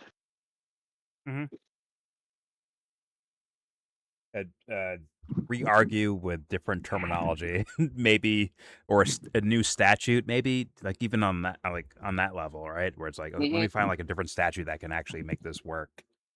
That was the Mahmoud Khalil guy from New York, right? Columbia teacher, right? And they found a way, like, hey, listen, if we prosecute him in regards to his immigration status in New York, it's not going to work. So let's send him down to like Louisiana and do it there, and thus it might work. Where it's like different interpretations. That means it, like by definition is on the human level. It's on the individual's level of things, right? Like, hey, how do you interpret this law? So thus we're going to pick you as a judge to do this thing, right? Well, what if the players in the system somehow establish enough power to like start gearing the system to where the system's fascist, and then Trump just has to play the game of figuring out how to do it. So that argument could be played. Of what? 5D chess of, hey, because these guys suck. It's a TV show. Wait, what? What'd you say? Like it's a TV show. Instead of saying like, here's what made Trump fascist. No, it's the system that approved it. But the system was already geared to go fascist, and it doesn't look like it doesn't look. Yeah, yeah. It'd be human choice to gear it that way, but then it makes it look like it's not Trump doing it; it's the approval of the system. I mean, a lot of what's happened during this more recent version of Trump administration kind of showcases that actually that it actually is like a little bit. Like I'd say it's fair hand in hand between the executive and the courts. I think it's a bigger narrative than what you're saying here. I think it's kind of like overtly showcasing that, like, hey, this is actually willy-nilly kind of when it comes to policy and what can governments do or not do. I think it's kind of overtly that now. But the problem is the response to it is to pull back to normalized politics where it was like was sort of like a mirage or a like it's an illusion of something. Like, hey, listen, man, we're trying our best to help you out. And they would like actually hide it better in the past versus now where it's like overtly like, yeah, we're fucking you over. And you know what? If you ask about it, we don't give a fuck about it. Sorry. Go fuck yourselves. Will that buck the system? Once again, the way people that I've seen go on about this, once again, from in favorability, which is more so on the internet, and opposition, which I've seen more so in real life, or sorry, more so in external off the internet life. Yeah, it still feels as though no one's digging into like, hey, what's the actual question I should ask about this situation right here? And if you don't ask the question, are you actually seeking that answer? In my opinion, at least, my idea of a real question, in my opinion, of a real answer, it's being skipped over, and that is very unfortunate. But in my opinion, once again, persistent, very persistent, and thus, I guess our winning answer to Trump, or the idea of Trump, is pick the other party. We've seen what those guys have done, right? and what they're doing now, honestly. Get skipped over as well. But all right, whatever. Let's apply. Here we go. But the judges and the courts, it's up to them. Apex, if they then, or the Supreme Court says you alone. can't do something, I've not seen evidence he then just does it anyway, which is what a fascist would do. But again, the key is, I think, that you still use the term fascism in this violent sense. You break the law or all the... Well, ignoring the law and ignoring... Well, ignoring a democratic election, ignoring the law, all those things are the actions of a genuine fascist, I would say. Whereas I don't see that with Trump. I see a lot of inflammatory rhetoric, a lot of stuff which comes out of his mouth which sounds like it's fascist, but actually, if you study his actions, they're not the actions of a fascist. Didn't he nonetheless come pretty close to it with the way he used that ICE and so on? Yeah, but again, I would say, I'm not here to defend Trump and all this. I'm playing devil's advocate. ICE. But I remember that the biggest deporter of migrants in American history was Obama, who deported over 3 million, and he often deployed some appalling tactics. He split up families, he put kids in cages, all the things that the left have accused Trump of doing as an example of his fascism. That was all being done by Obama. I think Powell forgot that. I think that there is a double standard there, and I wouldn't categorize the ICE thing is interesting. Like putting ICE agents onto the streets in Minnesota, for example, clearly turned out to be a terrible decision. But was it the action of a fascist to do that? Or was he doing what Obama did, only in a more bullish manner on the streets? Obama did a lot of stuff where he went into prisons and took prisoners and sent them home and deported them, for example. So he did it a little bit more stealthily, but he deported a lot more people than Trump did. Okay.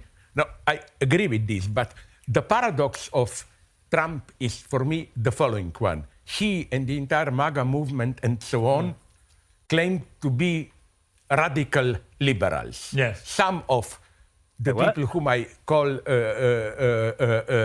leftist MAGA people, like, ironically, like Steve Bannon. Right. They even say... Steve Bannon characterized himself as a Leninist. I want to destroy the state and so on, all that. Total freedom of the press and so on. But isn't the actual result that, the press, the state is, if anything, getting much stronger under Trump, intervening in economy. Look how he does with tariffs and so on. So, well, tariffs, I would argue, he was allowed to do it legally. Are you a fucking? Is he actually an old man? What the fuck? Tariffs? Let's be real. The hunger at that pause. The hunger I see from younger people is about like, yo, this is fucked up, and you're like either okay with it or going with it.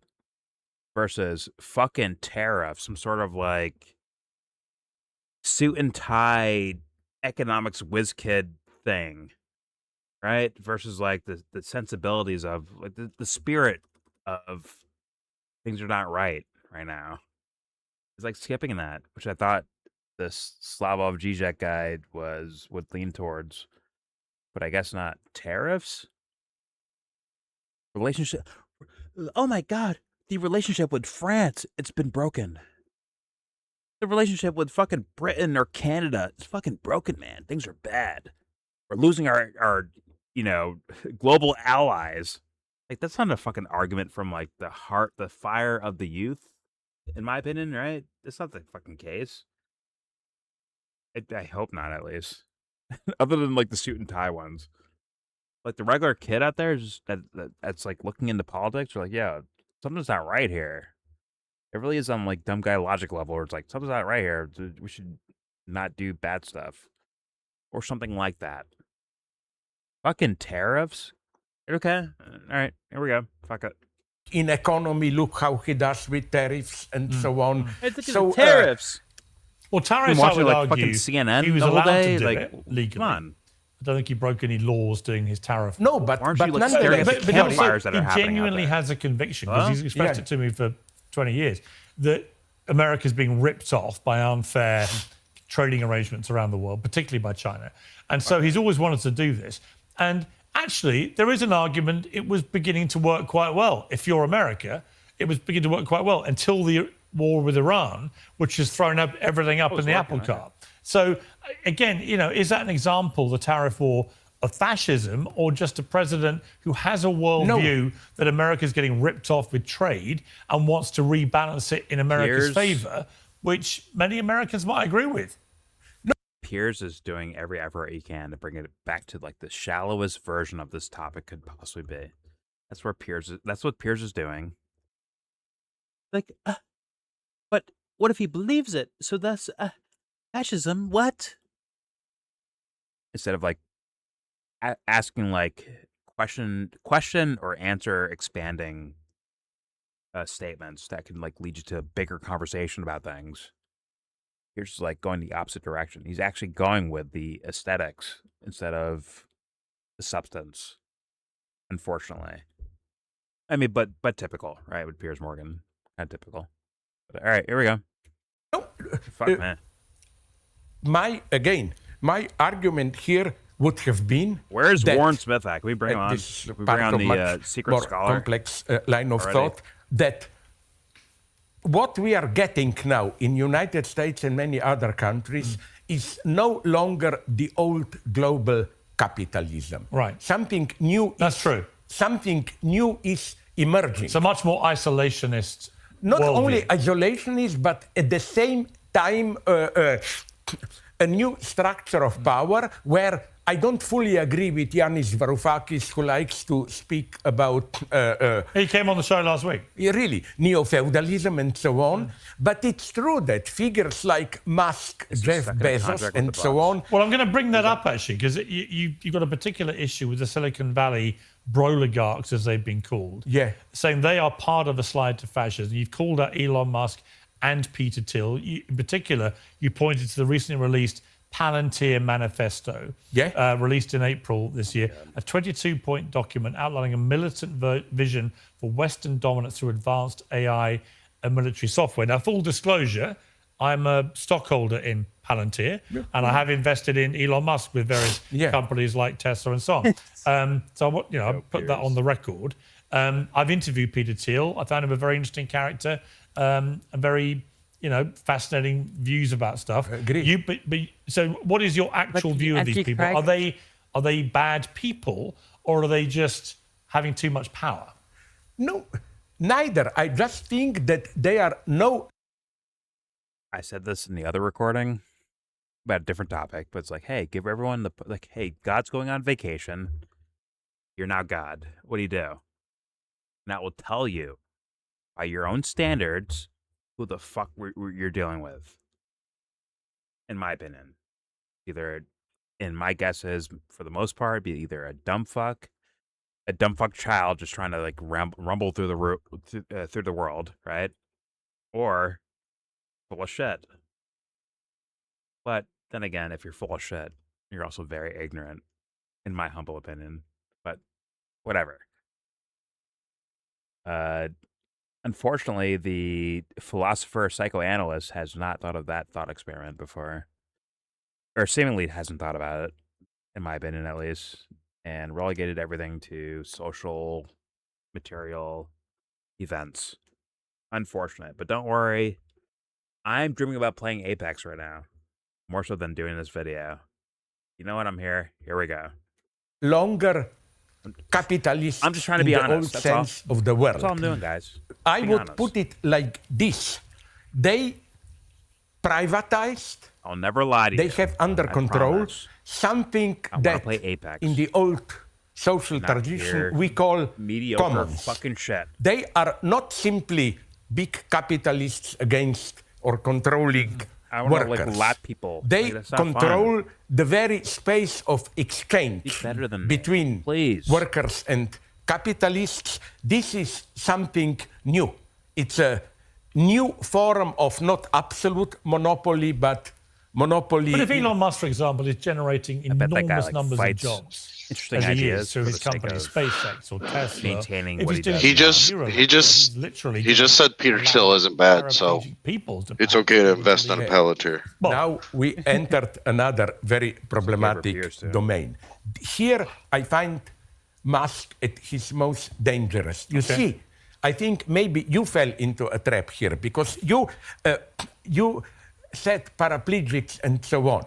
Yes, they always emphasize these beneficent effects. Oh my God, there is a guy. You think they want to get into people's brains? But they are. No, but you think they want to do it for nefarious reasons? It doesn't matter. It doesn't matter. Okay, that might be like a translation thing because I think maybe what Zizek is thinking is the mind, and Piers is actually thinking of like directly like the actual brain, as in like Neuralink, change the wiring of your brain up, or is Zizek actually engaging with that? I maybe lost that in translation, I guess. Okay, paraplegic, right? With the Neuralink stuff. But is he actually like, fuck. Let's hear it again. Sorry.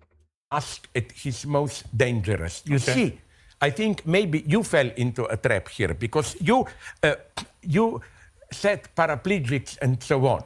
Yes, they always emphasize these beneficent effects. Oh my God, there is a guy. You think they want to get into people's brains? But they are. No, but you think they want to do it for nefarious reasons? It doesn't matter. It doesn't matter. You just said if this will, and I'm not here just demonizing Musk. The Chinese are doing it like crazy. Do you think AI in the end is going to be a force for good or a force that destroys the world? I'm more skeptical here, but again, let me insist on this point. Are you aware what? Listen, guys, I can't do this. Potentially. Guys in Discord, I can't do this. Someone message Teddy and say, like, I'm on Apex in like 20 minutes. Let him know, please. Anyone can help me out with that? Nobody cares. No. I can't leave my screen right now because it'll be, DMs and shit on screen. So please, someone, please message this fool and say, yo, Apex. I'll think about Apex. Think about it. Why are you, saying that? Like, you're saying that out loud to say you won't do something. Like, why do that? Anyways. It's fun. Because it's fun. That's why. Sorry, do I have a real friend here that will actually, do that for me? Please, anyone? I guess Anthony's asleep. And also Anthony's probably waiting with some hot meat videos after midnight, so he's not trying to watch you play Apex. So. Anthony's got shaboing videos. No shade, Anthony, no shade. He's got it in the key right now. Shaboing videos. He's ready to press send, submit. Fuck man. 11:59 p.m. Anthony. And here I am being a good friend, hitting up Teddy. See how it is. See how it is. But who instigated though, Anthony? It wasn't me. See how it doesn't matter. Like GJ said, it doesn't matter. It doesn't matter. I didn't instigate. You see how he's trying to go back? You see how he's trying to go back? Doesn't matter. No, you piled on. Good. You co-signed erroneous accusations. Because you already know I'm an asshole, so that's already established. There's no question about that. But you see how Jordan tries to play nice. I'm dealing with the material world that I'm dealing with right now. So Anthony, whatever. Wasn't there a Warren guy you said was going to be here? Why don't you just? I was about to skip to that, honestly, because Warren G. Full time. He's still counting clouds out, looking outside his window. He's counting the leaves on the tree. It's like Fibonacci. So Fibonacci sequence, so beautiful. The last thing that he said about the Neuralink, he was excusing. He has a point. No, I mean the guy said it doesn't matter. It doesn't matter if it was nefarious or not. He's saying there's something beyond that, whether it's good or bad. I'm thinking in the sense of once again paraplegic or beneficiary to people that lost limbs or lost function of limbs. No, he's saying they're doing it to people that have no problems. That's just what they're telling them is the major reason why they're doing it. See, this thing that gets me about Musk, because he'll say, like you're saying, that he wants to use a Neuralink for the disabled or the paraplegics, stuff like that. But then at the same time, he'll be advocating for like getting rid of all entitlements, like Social Security and shit, and like okay with like throwing people out. So like, which one is it? Like, are you trying to help people? I don't think so. I think you know what I'm saying? It's just. I think that's Zizek's point, where it's like, yes, okay, they're selling the on the surface. Hey, we're helping out people with disabilities or people like war injuries, whatever the fuck, right? Well, it's the same thing. It's the same thing they say about the internet ID stuff, where they're like, oh, it's going to protect the kids, and that's why we need to have internet IDs, blah, blah, blah. But really, it's like, I don't think that you really care about those kids like that. So. Yeah. And that's, I can link it now. Okay. What's that? When you were about to cut this video off, before you do, I'm gonna get this link. Yeah. No, I'm gonna skip to the. I'll play a little bit more of this, and I'm gonna skip to the Warren Smith, because Piers is doing like a dance around. I want to hear like more direct, like, aren't you a communist, man? Like hear him like defend his ideas, essentially, right? Well, if I could say, this guy and Piers are like laying it up for the fucking guy. There's you're making the example that Piers is going to the most surface level things, which only helps that Warren guy. Yeah, I'm just curious, why do they have that Warren guy on? He barely talked in that other debate. Like, it was so weird. Like, why are you here? It doesn't seem like you want to be there. I only know about him Is he a last 2 weeks. Is he a debate how guy? Big is pause? Super pause, but how big is his reach? Pause again. Oh, I don't know. I just meant like just his attitude, like his overall like I don't know, disposition seems very like uninterested in debating. You know what I mean? Like, well, yeah, this guy looks like a subsidiary of Andrew Wilson. Like, yo, where'd this guy come from? Well, shout to Ed. Like, there's like, once again, not everything. No offense, Ed. Not everything you say, but like in certain things, where it's like, where'd the fuck these fucking guys come from? Yeah, those are situations where I'm like, yo, Ed got a point on this one with the especially because you don't see them grow. Like, you don't see their channels grow. Like, it doesn't seem organic. It just seems out of nowhere. Ideas, like, at least, like their ideas. Like, right, to be fair to them, like maybe their ideas change and grow. Like, they don't. It's weird. You went headfirst into a dumpster of the internet to find, like, where'd you find this guy from? Me? Who? No, Piers Morgan. Like, how the fuck did you find? Oh yeah, Rogan. I think. Oh, he was on Rogan. To be fair, because the first time I saw that guy's face and name was Rogan. I didn't watch the episode. I just saw his face on the thumbnail. That's it. That's the only way I know who that guy is. So why did he go on Rogan's show? Because he got canceled by the liberal or whatever. Well, I heard that years later. I'm like, okay, that's why. He did the. What was it? Well, he works Brett for Barry Weinstein Weiss, thing? so I feel like that's like also a tell. You know, it's like okay. Yeah, he works for the Free Press. Must be. So, yeah, because not trying to appeal to authority, but like, yo, how is Ian Carroll guy on people's shows and no Whitney Webb? Like, yo, what the fuck? And they're copying her work essentially. Not this guy. This guy's even dumber than Ian Carroll. Yeah. Well, it's for me. It was the Rogan thing without. I don't know. Then I heard a couple statements from the Warren Smith guy where I'm like, "This him? Okay, all right." And then I watched like an actual video of the guy and what he was saying. I'm like, "Yeah, what is this shit?" I'm like, "Yo, all right, Ed, you got a point with this guy. If it's like, hey, yo, these guys are fucking, not infiltrators. Maybe they're set up to be like a certain thing." That guy makes sense to me. Ed says they're pushed, and he came out. He was quote unquote like canceled for retweeting J.K. Rowling or whatever, and then he got a job with the Free Press. So it's like, and that's he brought up in the other video, which I didn't know at the time, by the way, when we did the him and the fucking Democrat guy, whatever the fuck, right? Yeah, the other guy. Like, yeah, I was like, okay, I didn't know these things. But I was still sus of him. Anyways, I'm still sus of him. Just from that idea.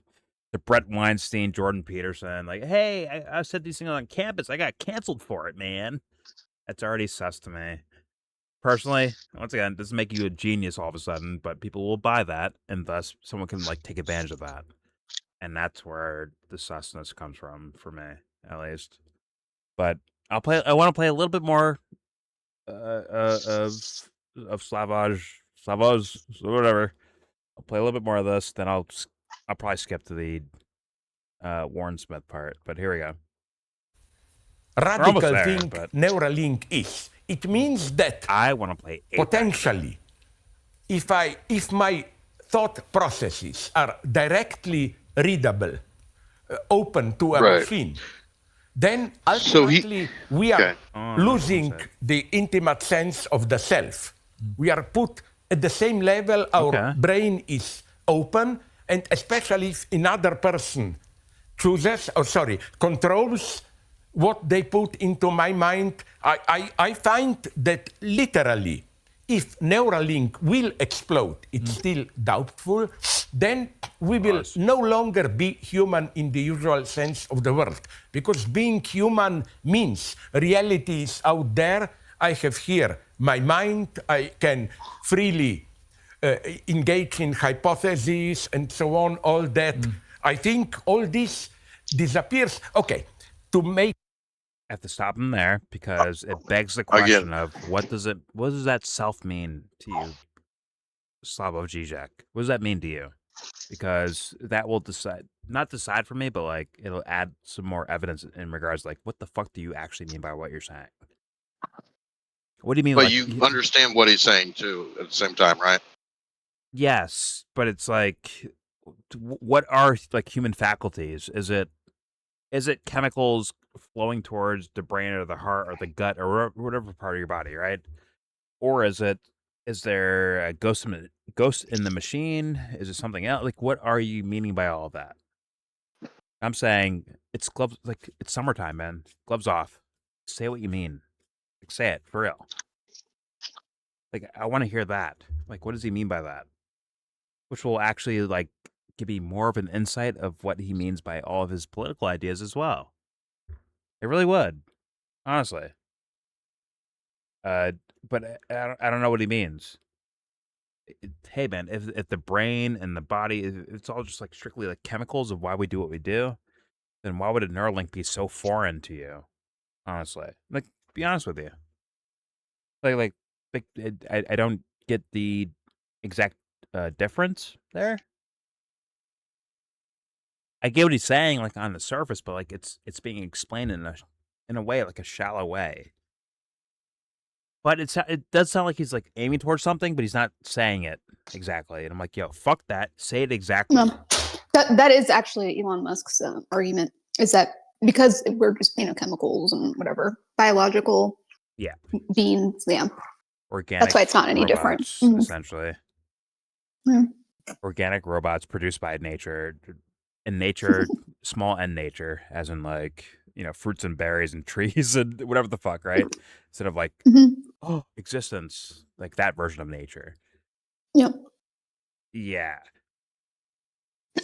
But I get, like, I would probably say these words myself in a way, but like, I want to explain so I can like be like, okay, that guy, in my opinion at least, would like, oh, he gets it, based on like what I believe.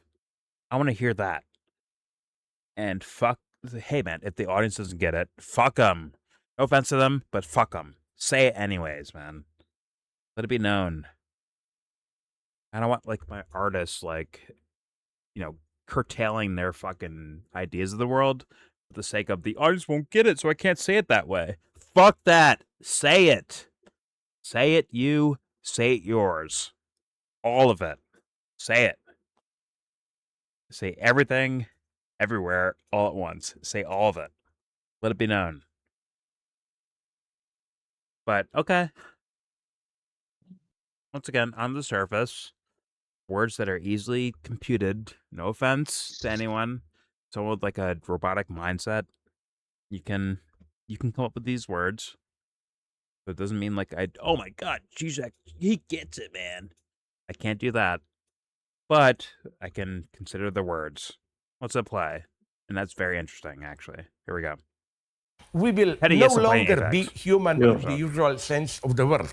Because being human means reality is out there. I have here my mind. I can freely engage in hypotheses and so on, all that. I think all this disappears. Okay, to make a slightly tasteless but decent example, can you imagine sex with full Neuralink? I look at another person, and there is no need for any flirting. What makes sex for me at least 100%. Human and attractive? We look at each other, our brains say immediately, yes, I would like to do it or not, and everything is clear. Sounds very efficient to me. Sorry? It's not very clear. Yeah, but efficient. Efficient? Did he just his poor wife? His poor wife. I would argue Jesus Christ. Well said. Isn't life I hit the 10-minute mark. I mean, I have accomplished the goal. Are we necessarily going no. We have like the whole story. His wife needs a yoga instructor. It's like a cup. His wife is like. She needs somebody. Get a personal trainer, girl. She does have a personal trainer, and they go to the pool together. Mean that it will be touchy. A pool boy, somebody. Misuse. And somebody brought it up to him in his interview, and he ended the interview. Oh yeah, I forgot about that. Much younger wife, his much younger wife.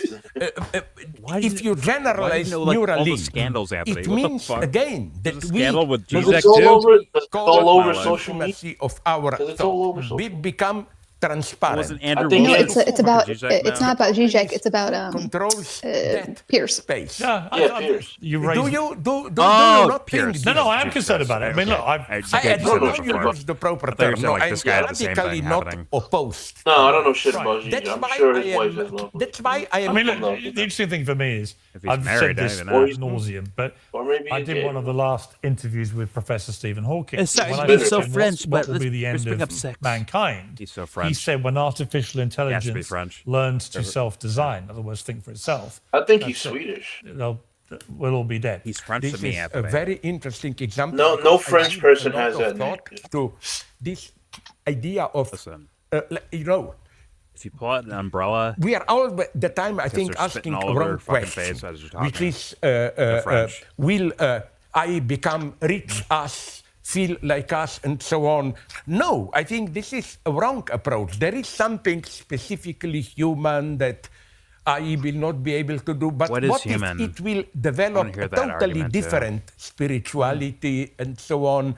That and maybe it already is having. They asked maybe Warren can tell us. AIs recently. I wonder if Zizek is tailoring his statements and language for the sake of the audience. Maybe not even for peers, just for the audience to understand or to get what he's saying in a certain degree. I wonder. That'd be interesting. But you know what? I'm a butthead. Listen, we're here. I want to hear the intellectual. Warren Smith. Yes, we're here for the intellectual. Aren't we? Look at this fucking guy, bro. Fuck out of here. Bro, he looks like a vampire. Twilight head ass motherfucker. This fool's like, did I buy the button-up Ziplocs or the Ziplocs? Which one did I buy? I'm curious. He looks like the guy from Mama's Boy or Grandma's Boy. The really skinny dude? Yeah. Fuck the bad life, guy? Dude. The guy with the leather jacket. Yeah. He is thinking about shit with this 2006 fucking haircut. He's thinking about absolutely irrelevant to him, by the way, ideas. I guarantee it. What's it play? I'm curious. He hasn't read one of those books yet behind him. He's thinking about the Library of Alexandria and how tragic that fire was. We lost all that knowledge. It's like Game of Thrones, Game of Thrones, Game of Thrones, Game of Thrones, Game of Thrones, Harry Potter, Harry Potter, Harry Potter, Harry Potter. No, dude, it's probably all Babysitters Club kids. Babysitters Club, Goosebumps and shit. Goosebumps, yeah. All right. Dr. Seuss shit. The Bernstein Bears, whatever. Bernstein, Mandela effect. Whatever. Yeah. Sorry. All right. All right, here we go.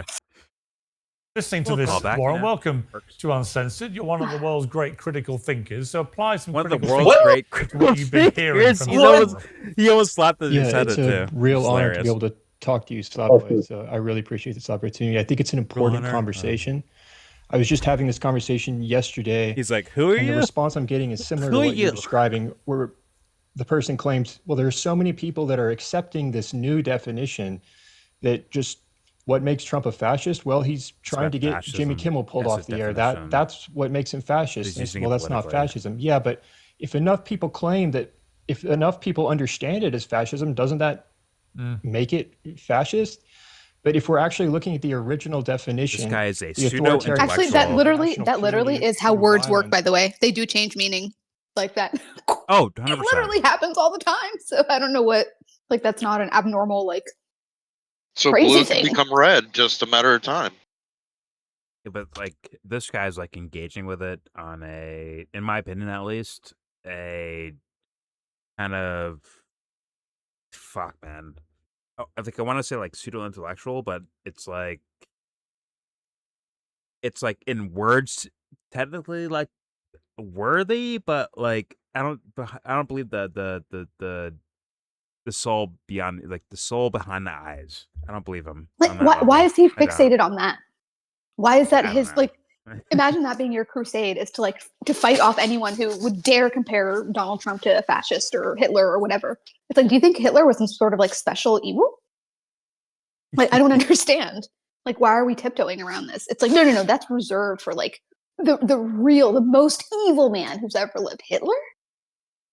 Really? Yeah. Like, I don't know. I'm just not down with that. So. Yes, on that level, yes, I agree. I think Lenin and Mao are the two most evil people on earth, but whatever.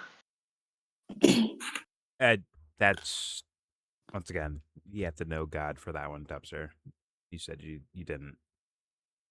But she knowing, she making the same claim towards Hitler versus Lenin. You're not gonna say the exact same thing to her, Dubster, but that's okay though. We'll keep it moving, right? He didn't make that claim. What? He's saying, how do you Hitler is the ultimate evil? I think he made a claim that you didn't actually make, in my opinion, Sebs. Oh, okay. Anyway. But once again, when it comes to this, I made the exact same claim. Lenin is the ultimate evil. No, that wasn't the point that was made. Whatever. Okay, yeah, moving on. It was the opposite. Yeah, it actually was the exact opposite of that, but that's okay. That's what I'm saying. Oh, you're saying the exact opposite? Good. What was your point? Yes, it's the same claim, but to the opposite. No. Wait. Whose claim? Oh, from these guys, you're saying? On screen. To what Seb's just said. No, that means you're agreeing with her, I guess? No, wait. What are you saying is the case? Okay, okay. Help me out here. Seb said that Hitler is the ultimate evil, and I'm saying no. Didn't say that. No, the ultimate no. evil. Her point was that he's not the ultimate. She's not. You can hear her, but you didn't. Oh, okay. Sorry. I missed a word then. Okay, fair enough. Yeah. Fair enough. Fuck, I forgot my point with this guy, with the Warren Smith guy, where it's You were saying that you agree in words what he's saying, but you don't know what he means. Oh, yes. Thank you, Anthony, actually. Thank you. As in, like, the soul behind the eyes. I don't fucking believe it, man. I don't believe you, man. I'm sorry. Call it intuition. I have no facts or logic to explain that, but I don't feel like you believe what you're saying. You're just, to me, like a liar, I think. I think this guy's a liar. The Warren Smith guy, by the way. And Piers too. Zizek, you're on trial right now. But the two ends, those guys are liars, man. I don't think Zizek is a liar. I just disagree with some of the takes that he has, but I think he might actually mean what he says. Piers is a little bitch, so. And then this Warren guy is I don't know what the fuck is going on. Well, yo, I don't know what's going on over there. If I say that, they'll be like, "Oh, you favor the left." Like, no, it's not about left or right. It's not politics. No, I just think that Zizek actually believes what he's saying. Like, from what I've seen of him, trying to go with. That's what I'm trying to go with. Where it's like jury's still out for me when it comes to Zizek. Oh. But unfortunately, these guys see politics only, so thus they'll be like, "Oh, you favor, this versus that." Like, no, it really isn't that. It really isn't. I truly believe that this Warren Smith guy is full of fucking shit. I think he's full of shit. Honestly, he's a fucking pretentious little I didn't like his vibe that entire. That's the first time I ever saw him was in that interview that you played for us, and I just didn't like it. Something weird about him. Fair enough, but I would accept pretentious. I don't think that's the case, man. I think it's worse than that, man. No, I think he literally plays that part of I'm just thinking so deeply over here. But I think he actually probably either I don't know if I'm not saying he works for Trump, but he does work for the free press. So that's all I'm saying. Well, his job, whatever. I'm judging him based on what I see from him. I'm like, hey man. Well, that would be a reflection if he's if he's taking on a job to kind of just defend this kind of narrative thing that Trump is not a fascist, and then to give us the history of the word fascist. Yeah. From Gentile or whatever the fuck. Yeah. No, fair and enough. Also, if he's an academic, he knows that people literally define their terms all day long and reconceptualize and rearticulate and negotiate and meaning all the time. So that's not even this is so basic. I don't know. That's fair enough. Let him go. And I agree. No, it's fair enough. Let's hear. I guess they're gonna spend time on defining fascism. Here we go. Again. I guess. Here we go. I would argue that our founding fathers were so genius in the way they were able to anticipate this ideology before it was ever articulated. It's as though it's always existed within the human spirit. There's these Dubster, I'm sorry, but he's targeting you again. Okay, can I say that? Do you get that point? They're targeting you, by the way. In my opinion, right now. Once again, I could be wrong, right? It could be full of shit. Be an idiot or an asshole or whatever the fuck, right? This guy is targeting your mind. Yes, he is. It's just like how Barry Weiss. Barry Weiss went on Bill Maher's show right here, but Barry Weiss went on Bill Maher's show to talk about how she's done with COVID. Remember, to kind of lure in the COVID dissident crowd, where she's like, "Oh, I was wiping out my groceries and I was doing all the Fauci stuff, and now it's all a lie." And my eyes have been opened to the lies of the establishment. Blah blah blah blah blah. And then, the free press happens, and now she operates CBS. But yeah, that's all. Mentioning the founding fathers means he's targeting me. That's interesting. No, well, that's part of it actually, Dubster. But no, it's the idea of what's interesting is it's a measure of you. No, let me explain why I think that. You don't even know what his full thought is right here. Okay, but let me explain why I said that. Can I do that or think that right now? The point is that, in my opinion, it's forgive me, but it could be wrong, but my intuition's this guy, the point of what he does and why we know his name and why we see him doing what he's doing is to target, no offense to you, Dubster, but mindsets like that, man. And history? Hold on. Cool. Hold on. If that was the case, would you be offended by that or no? I don't even know what his fucking thought is, dude. Okay. Once again, if it's the case that this guy's purposely trying to target certain social archetypes, would you be offended if they actually picked you out? Would you be offended or no? No. Why not? Because someone agrees with my point of view. I have no problem with that. No. They're not agreeing. They're targeting you. Not agreeing, but targeting. Is that okay by your standards? Thank you for knowing what I like. Okay, let's try again. I don't know what to fucking tell you. They're lying about what they actually believe to go get you. We don't know he's lying. But Dubster's not. Sorry, I'm not saying he's lying. I'm saying manipulation. I'm saying Dubster is not against manipulation. I'm saying if. Never have been. I'm saying if manipulation is not an evil thing. If it is they an target alteration you, of something. Dubster, this is your IQ test right now. If they purposely target you and say like, "Hey man, let's go like trick Dubster," would you be like, "Yeah, that's okay," or would you be like, "Yo, that's fucked up. That's wrong"? What do you think? Personally, what do you think? I don't know if this guy's trying to trick me, So so I don't even want to weigh into it yet. Just like if Tommy grabbed the knife versus some other Woulda, guy. coulda, shoulda. If. Woulda, coulda, shoulda. Woulda, coulda. I don't want to weigh in on this. Why I don't know who this dude is. Wow. Dude, he literally set up a scenario where he said, if my friend is in a fight, I'm gonna take my friend's side. Now, this seems very similar. The scenario you're painting to him, the way he's reacting seems very similar to it. It's like asymmetrical, where it's like, I don't care what my friend did, I'm on my friend's side. Same thing here. I don't care if the next words that come out his mouth are gonna lead me down a path of bad things happening to me. The fact he's saying this right now, and I agree with it, justifies me following this guy. Is that not right, Dubster? Or am I wrong about that? I'm loyal, motherfucker. So sad. That's a trait. It's a quality. Really sad. You're the saddest Joker in the world, man. You're a fucking Joker lackey. Anyway, let's play. I'm sorry, you're not loyal. You let your friend Somebody die should play a very small fight violin that you were 5 feet from. Hey, Dubster. We are different, Jordan. Yo, Dubster, we are different. Dubster, what's my new favorite metric song, by the way? Go ahead, tell me. I don't know. Time is a Bomb? I love that song, too. I won't lie. But the song is called Loyal. But, all right, here we go. Oh, I haven't heard that one. Yes, you have. I like Time is a Bomb. Do I ricochet? Like, see that, YouTube? She gave me No, I'll add it to my playlist. She said, "Yo, Jordan, play some metric." I'm like, "Of course I will." Like, you asked me to. Like, so why not? You know what I'm saying? I didn't do that, but I do like metrics. So I don't have a problem with that.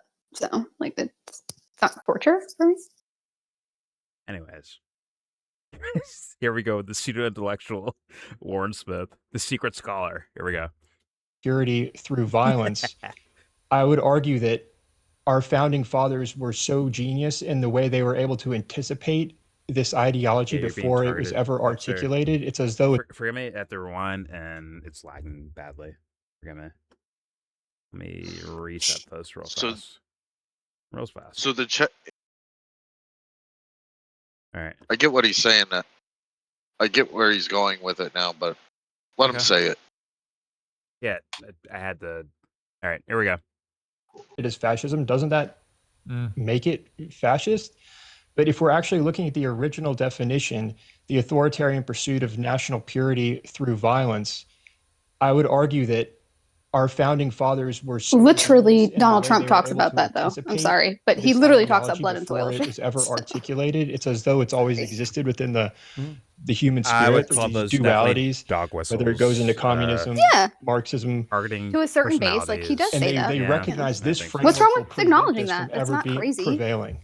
So I'm not kind of blatantly fucking obvious. Point to authoritarianism. If you can think of an example, let me know. But I don't, like as Piers described, I don't think that what ICE is doing would be the equivalent of what fascism argues for, which is based on the idea of identifying people through blood. That your national identity, literally birth, Italy, being Italian means something by it's called birthright citizenship. You are with us or against us. It takes away the individual and moves into identity politics and group politics, which are many of the things that alarm me about the left that I've been seeing. So I'm so sorry. Are we gonna say that Donald Trump and his fucking little minions don't play identity politics? Are we serious? Of course they play it against. He plays it against their own fans. His own fans. And political identity is identity politics, by the way. If you're talking about like, oh, we're this political party, this is our identity. That is literally identity politics. It doesn't have to be about race for it to be identity politics. Agreed. What are we talking about? That was What are we talking about? Are you fucking kidding me? Like, there's a reason. I agree, but where the fuck is this guy going exactly? That's where I got it. I'll let you. Yeah. Because I don't know. Well, he's saying the constitutional checks and balances will make it so that communism can never come to America, and neither can fascism. Yeah, I just don't really. I don't know. What? I'll let him. That's what he said. If you listen to what he said, Okay, I don't agree with what he's saying, but that's what he said. Okay, but like there's like doublespeak and like quiet narratives that can be sold through certain language, right? People that are like more acute to certain words or narratives or whatever, right? Yeah. So that's where I'm like curious about the Warren Smith guy, who I think is a full-shit artist personally.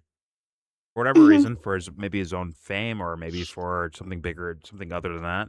Not bigger, but like something else, more nefarious. Aside from that. But I'll hear him out. I'm just curious where he's exactly going. I still feel kind of a little bit lost. Maybe I missed the words exactly, but I'm still kind of lost in exactly where he's going. Let's hear it out though. Here we go. Into identity politics and group politics, which are many of the things that alarm me about the left that I've been seeing in the past years. The left.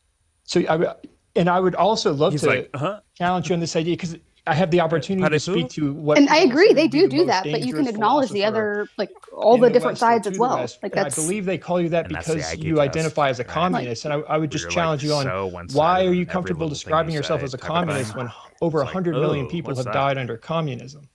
Because that's that statement right there, dude. Sorry, go ahead. No, go ahead. No, I was gonna say it's just because it's like once you collapse to like one side or the other in terms of like kind of holding that tension of trying to understand everything, then that's you're done. That's like there's no movement if you've collapsed to one side. It's stagnant. Let me ask this, Dubster. What'd you say was like good war strategy? What'd you say like yesterday? What'd you say? What was the war strategy that? Oh, the divide and conquer. Now, what did he just say?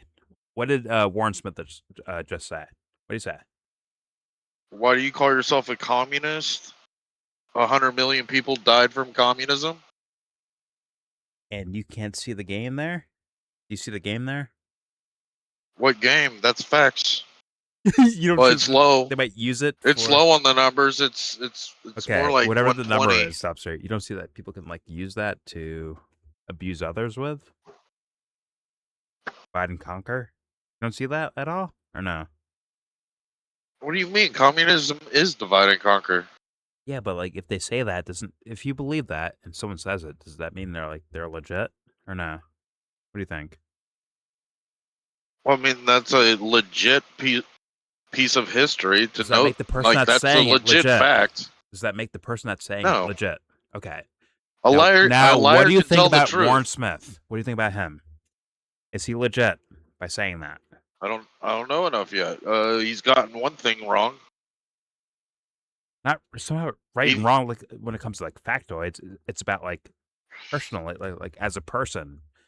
Is this person like trying to lie to me and like move me in a direction versus like just being genuine and like just getting it wrong? What do you think? I don't know yet. That's fair enough. But I will say, in my opinion, like you're behind the 8 ball already. In my humble opinion, it's a fair answer. Of like, I don't fucking know. But there are people that have seen this pattern before and are like, "Yo, there's something here. Like, obviously here." You accept that people can like see a little bit foresight than you see. You accept that or no? I'm not worried about it. No, it's not it's not a pride thing. I'm doing me. It's not a pride thing, dude. It's actually like about like assessments. As in someone might my assessment is mine. You're a baby. What the fuck? You can't get. Okay, just wanted to like throw that out there. Anyways, let's play. Let's keep watching. Here we go. Challenge you on this idea because I have the opportunity to speak to what people consider to be the most dangerous philosopher in the West or to the West. And I believe they call you that because you identify as a communist. And I would just challenge you on why are you comfortable describing yourself as a communist when over 100 million people have died under communism? That's PragerU like talking points. Like easy actually, to answer. First, to I describe now myself it's also history. Moderately conservative communist. Crazy as this may sound, but let me answer you very seriously. You know Peter Thiel, when he defined Antichrist in a public intervention a month or two ago, he defined it through three features. Those who are too obsessed with the danger of artificial intelligence, those who are too obsessed with environmental problems, and those who are too obsessed with war danger. I think that these are real, actual problems. I'm not a catastrophist. I'm not saying whatever will happen. I'm just saying something so basic is changing.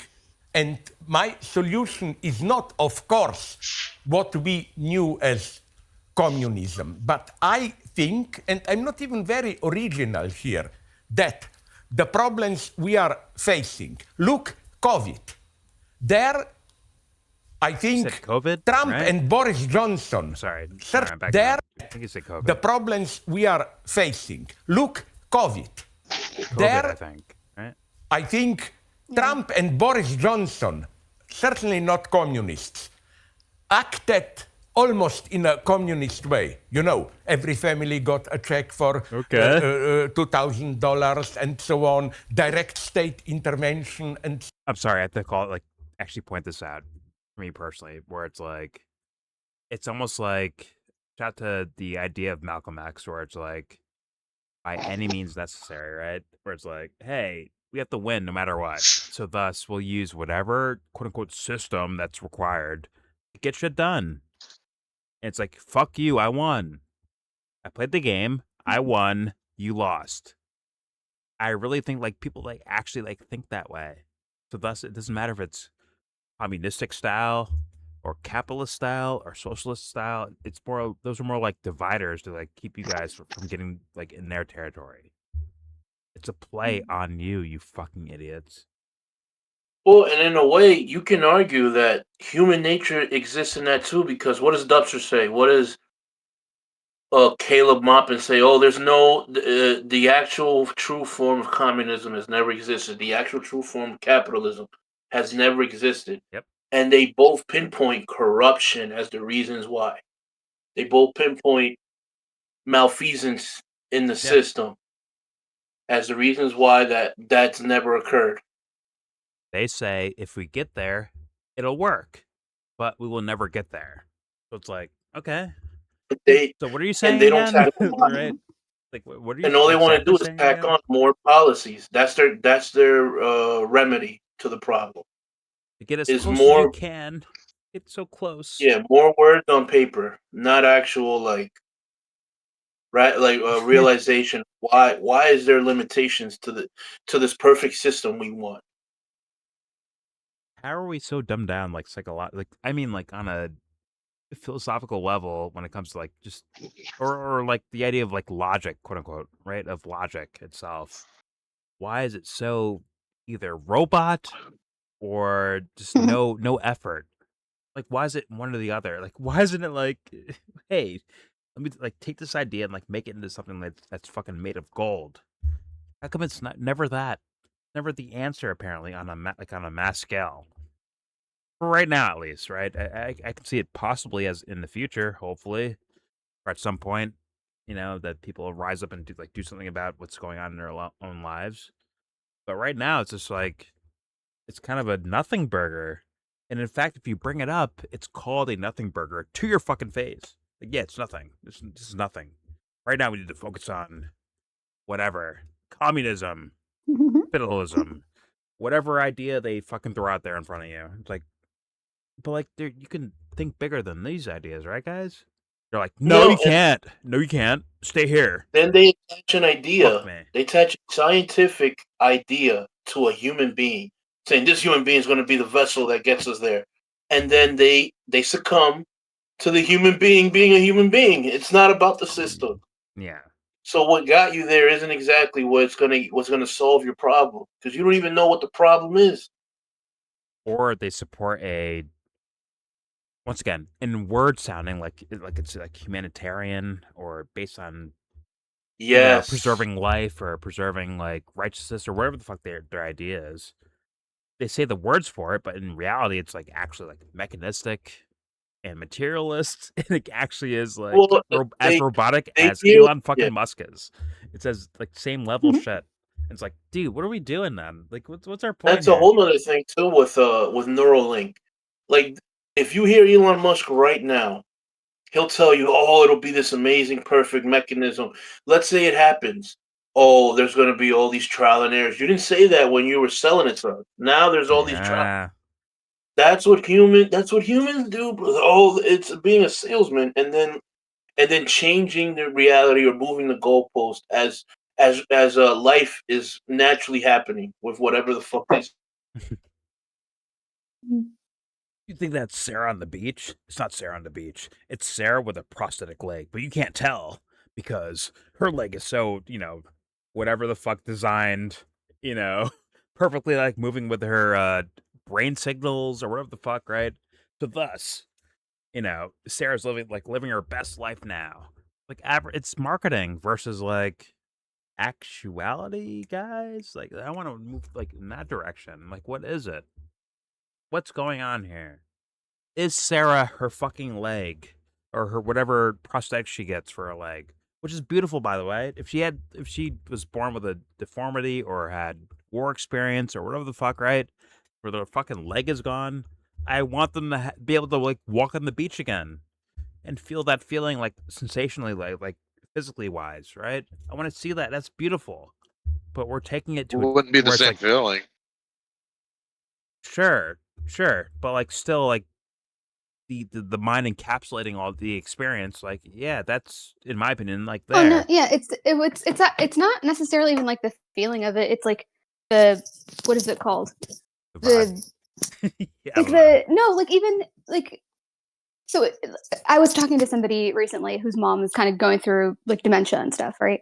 But and she's kind of like losing. She can follow a lot of conversations, but she can't really respond because she just doesn't have the ability to respond. But she's following, and then she tries to say something, and then she gets frustrated because it's like no one can understand her. It's like kind of returning back to childhood, like being 2 years old and not being able to express yourself, even though you can actually understand, right? Yeah. So she was talking about how, and she's starting to forget like other little things. So the thing that they've started doing for her is getting a hairdresser to go to the place where she's being taken care of right now. It's like this memory facility where they can do her hair every week. So at least when she looks herself in the mirror, it's like, oh, this is something I recognize, something familiar.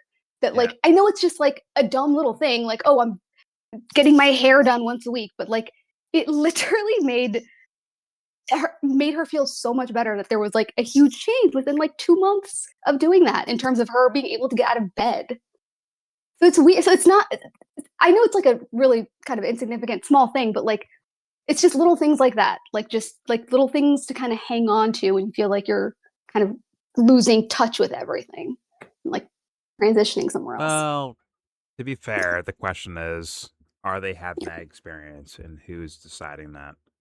That's where it gets darker for me. Well, she likes getting her hair done. She likes to kind of like look. It's like the only thing she really remembers, because she's like forgetting the names of her kids and things like that.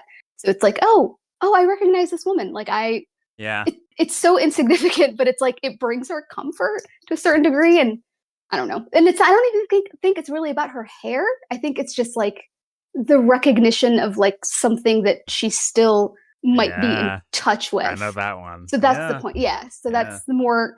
I think that's the thing. So it's not the hair, but yeah. Anyway, it's just it's interesting. Yeah. Oh my God, music is a big one. That music. Absolutely. Is the winner of all of it, probably. Yeah, it does. It does. Oh my God! Remember, like I met that fucking guy that day with this fucking song play. Like, there's like a thing that happens, man, with music, and I think like the way things can smell as well. Like that also sometimes. Yeah, that's another triggering sensation. But yeah, it's just. I have some quite experience with a great aunt.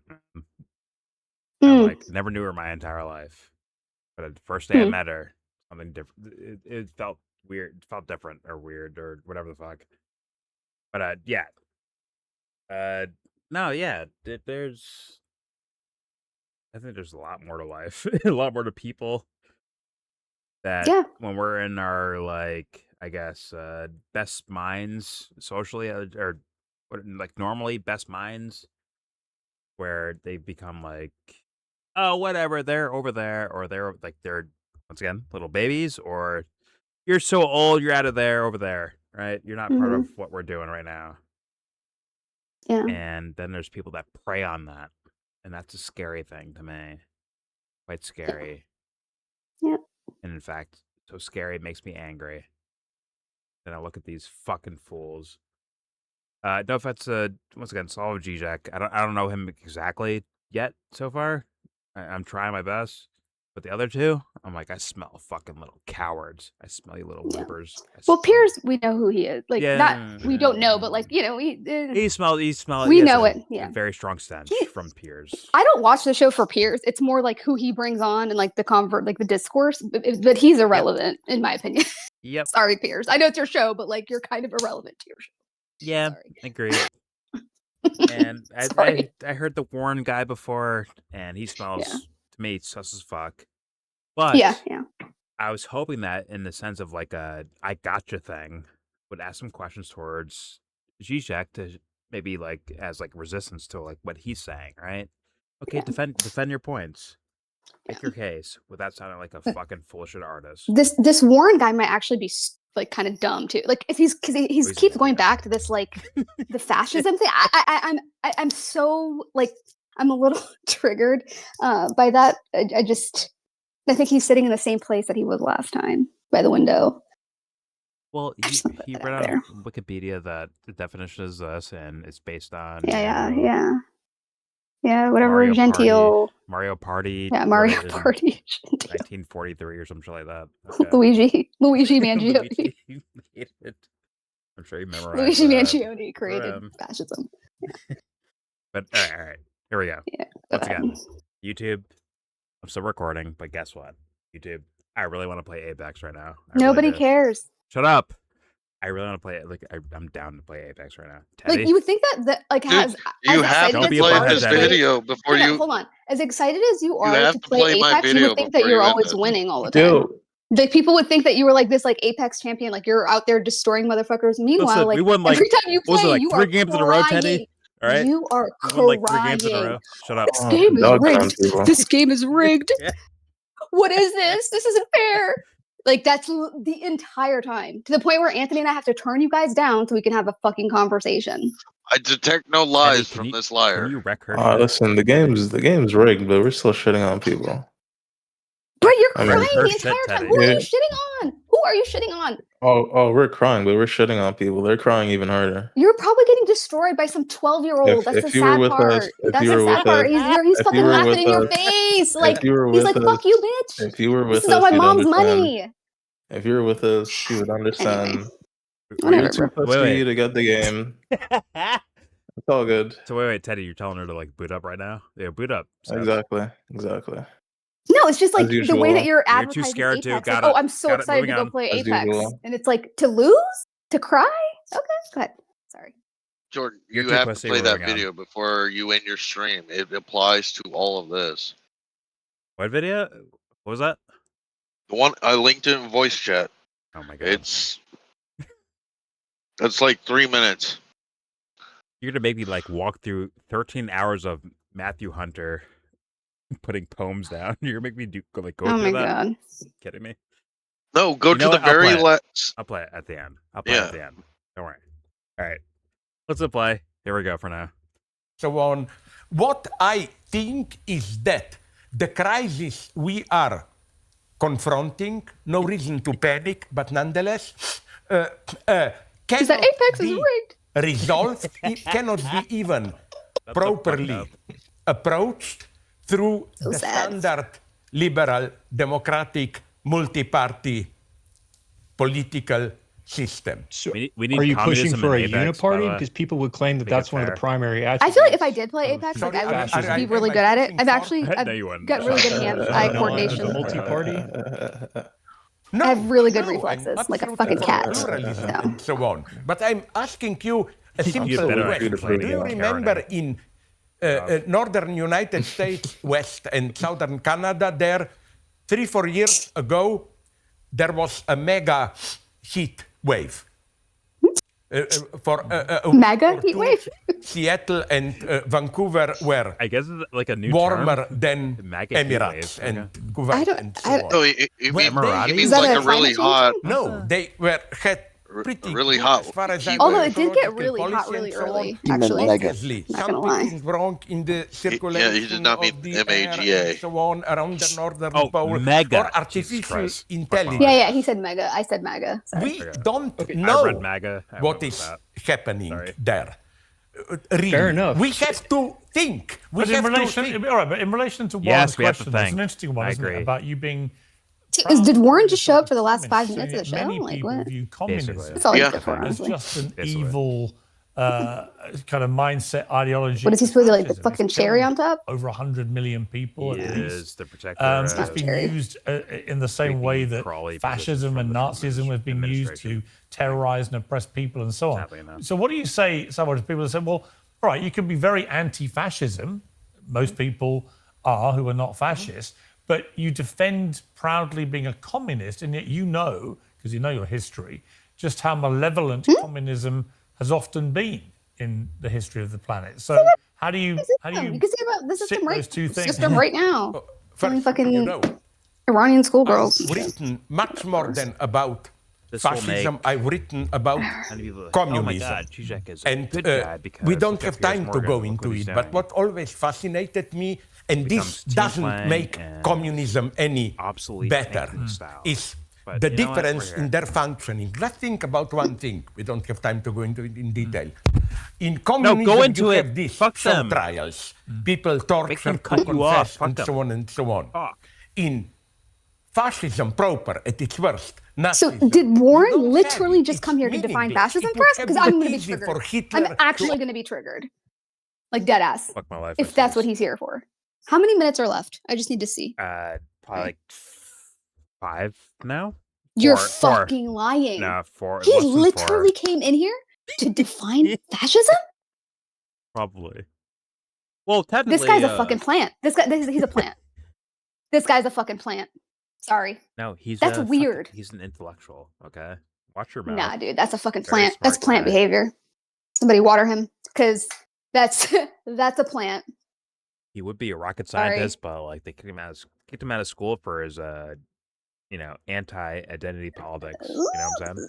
Great. So thus, that's why he's here now on the internet. He's a lone wolf. Thank you. Out in the wilderness, like by himself. He just shows up on random shows like throughout the year just to like have an argument about fascism and define. Well, actually, it's actually defined as blah blah blah blah gentile, and that's his entire line. That's it. That's it. Can you imagine a conversation between him and Coleman Hughes? Like I just can't. I don't know. I'm not trying to be a hater. I mean, I've done laundry before, and you stare at the clothes like spinning in the thing. Okay. The most boring black person with the most boring white person. Oh man. Oof. I don't know. Yeah. This guy all the way to the right audience, Warren Smith. I mean, in my opinion, like definition of pseudo-intellectual. And I was saying about like Andrew Wilson before I started like going into this guy's stuff, where it's like, oh my God, you're such a you're fake smart guy, aren't you? This guy is blatantly that. And in fact, on top of that, the maneuvering and the mannerisms that this guy does was what Elon Musk was doing on Joe Rogan's podcast, by the way. Like, oh, what is this object here, Joe? It's a clock, Elon. It's a clock. That's all. It's a clock. It's he said, "What is this object?" I don't even remember. It's like, what is? I don't think I watched that. I never watched that episode. That's the first one that he was on, I believe. Where he smoked the weed. I just saw the meme of him smoking the marijuanas. It became a cultural thing instead of like. Is anyone like actually watching what's happening here? No one. Okay. I know I didn't. Yeah. And now it's cringy now. The same fucking people. The same people are like, oh, Elon's so cool. I'm gonna go buy a Tesla. Yeah. But now it's like cringe. it's cringe now. Shout to Too Lazy to Try and Podcast Cringe and these guys are like, oh my god, these guys suck ass. I'm like, you didn't see that then? Like, you didn't see that over here? Of course not. Yeah. But you know what? Let's play because I want to play Apex. Here we go. Organize a show trial, get 15, 20 I didn't say anything. Jewish figures, torture them to confess. It's Exactly. there. Another feature. I like this as a Freudian, these details which tell a lot. You know that in gulags, every year on Stalin's birthday, all the prisoners had to sign a letter to Stalin wishing him all the best. Can you even imagine something like this in Nazism? Gathering the Jews in Auschwitz, you have to, and so on. So I'm not here in any way claiming that Stalinism is nonetheless better. I am saying that Stalinism in all its horror is still part of or legacy of the European... I'm sorry, the people that suffer the most get skipped over in history. Yes, they do. And the guys that claim to be like the I don't know, the savants of all of that, they skip over it like as much as anyone else does. They do it hardcore too. It's like, yo, what the fuck are we doing? Is this about righteousness? Sorry, Dubster. Is it about God? For real? Is it really?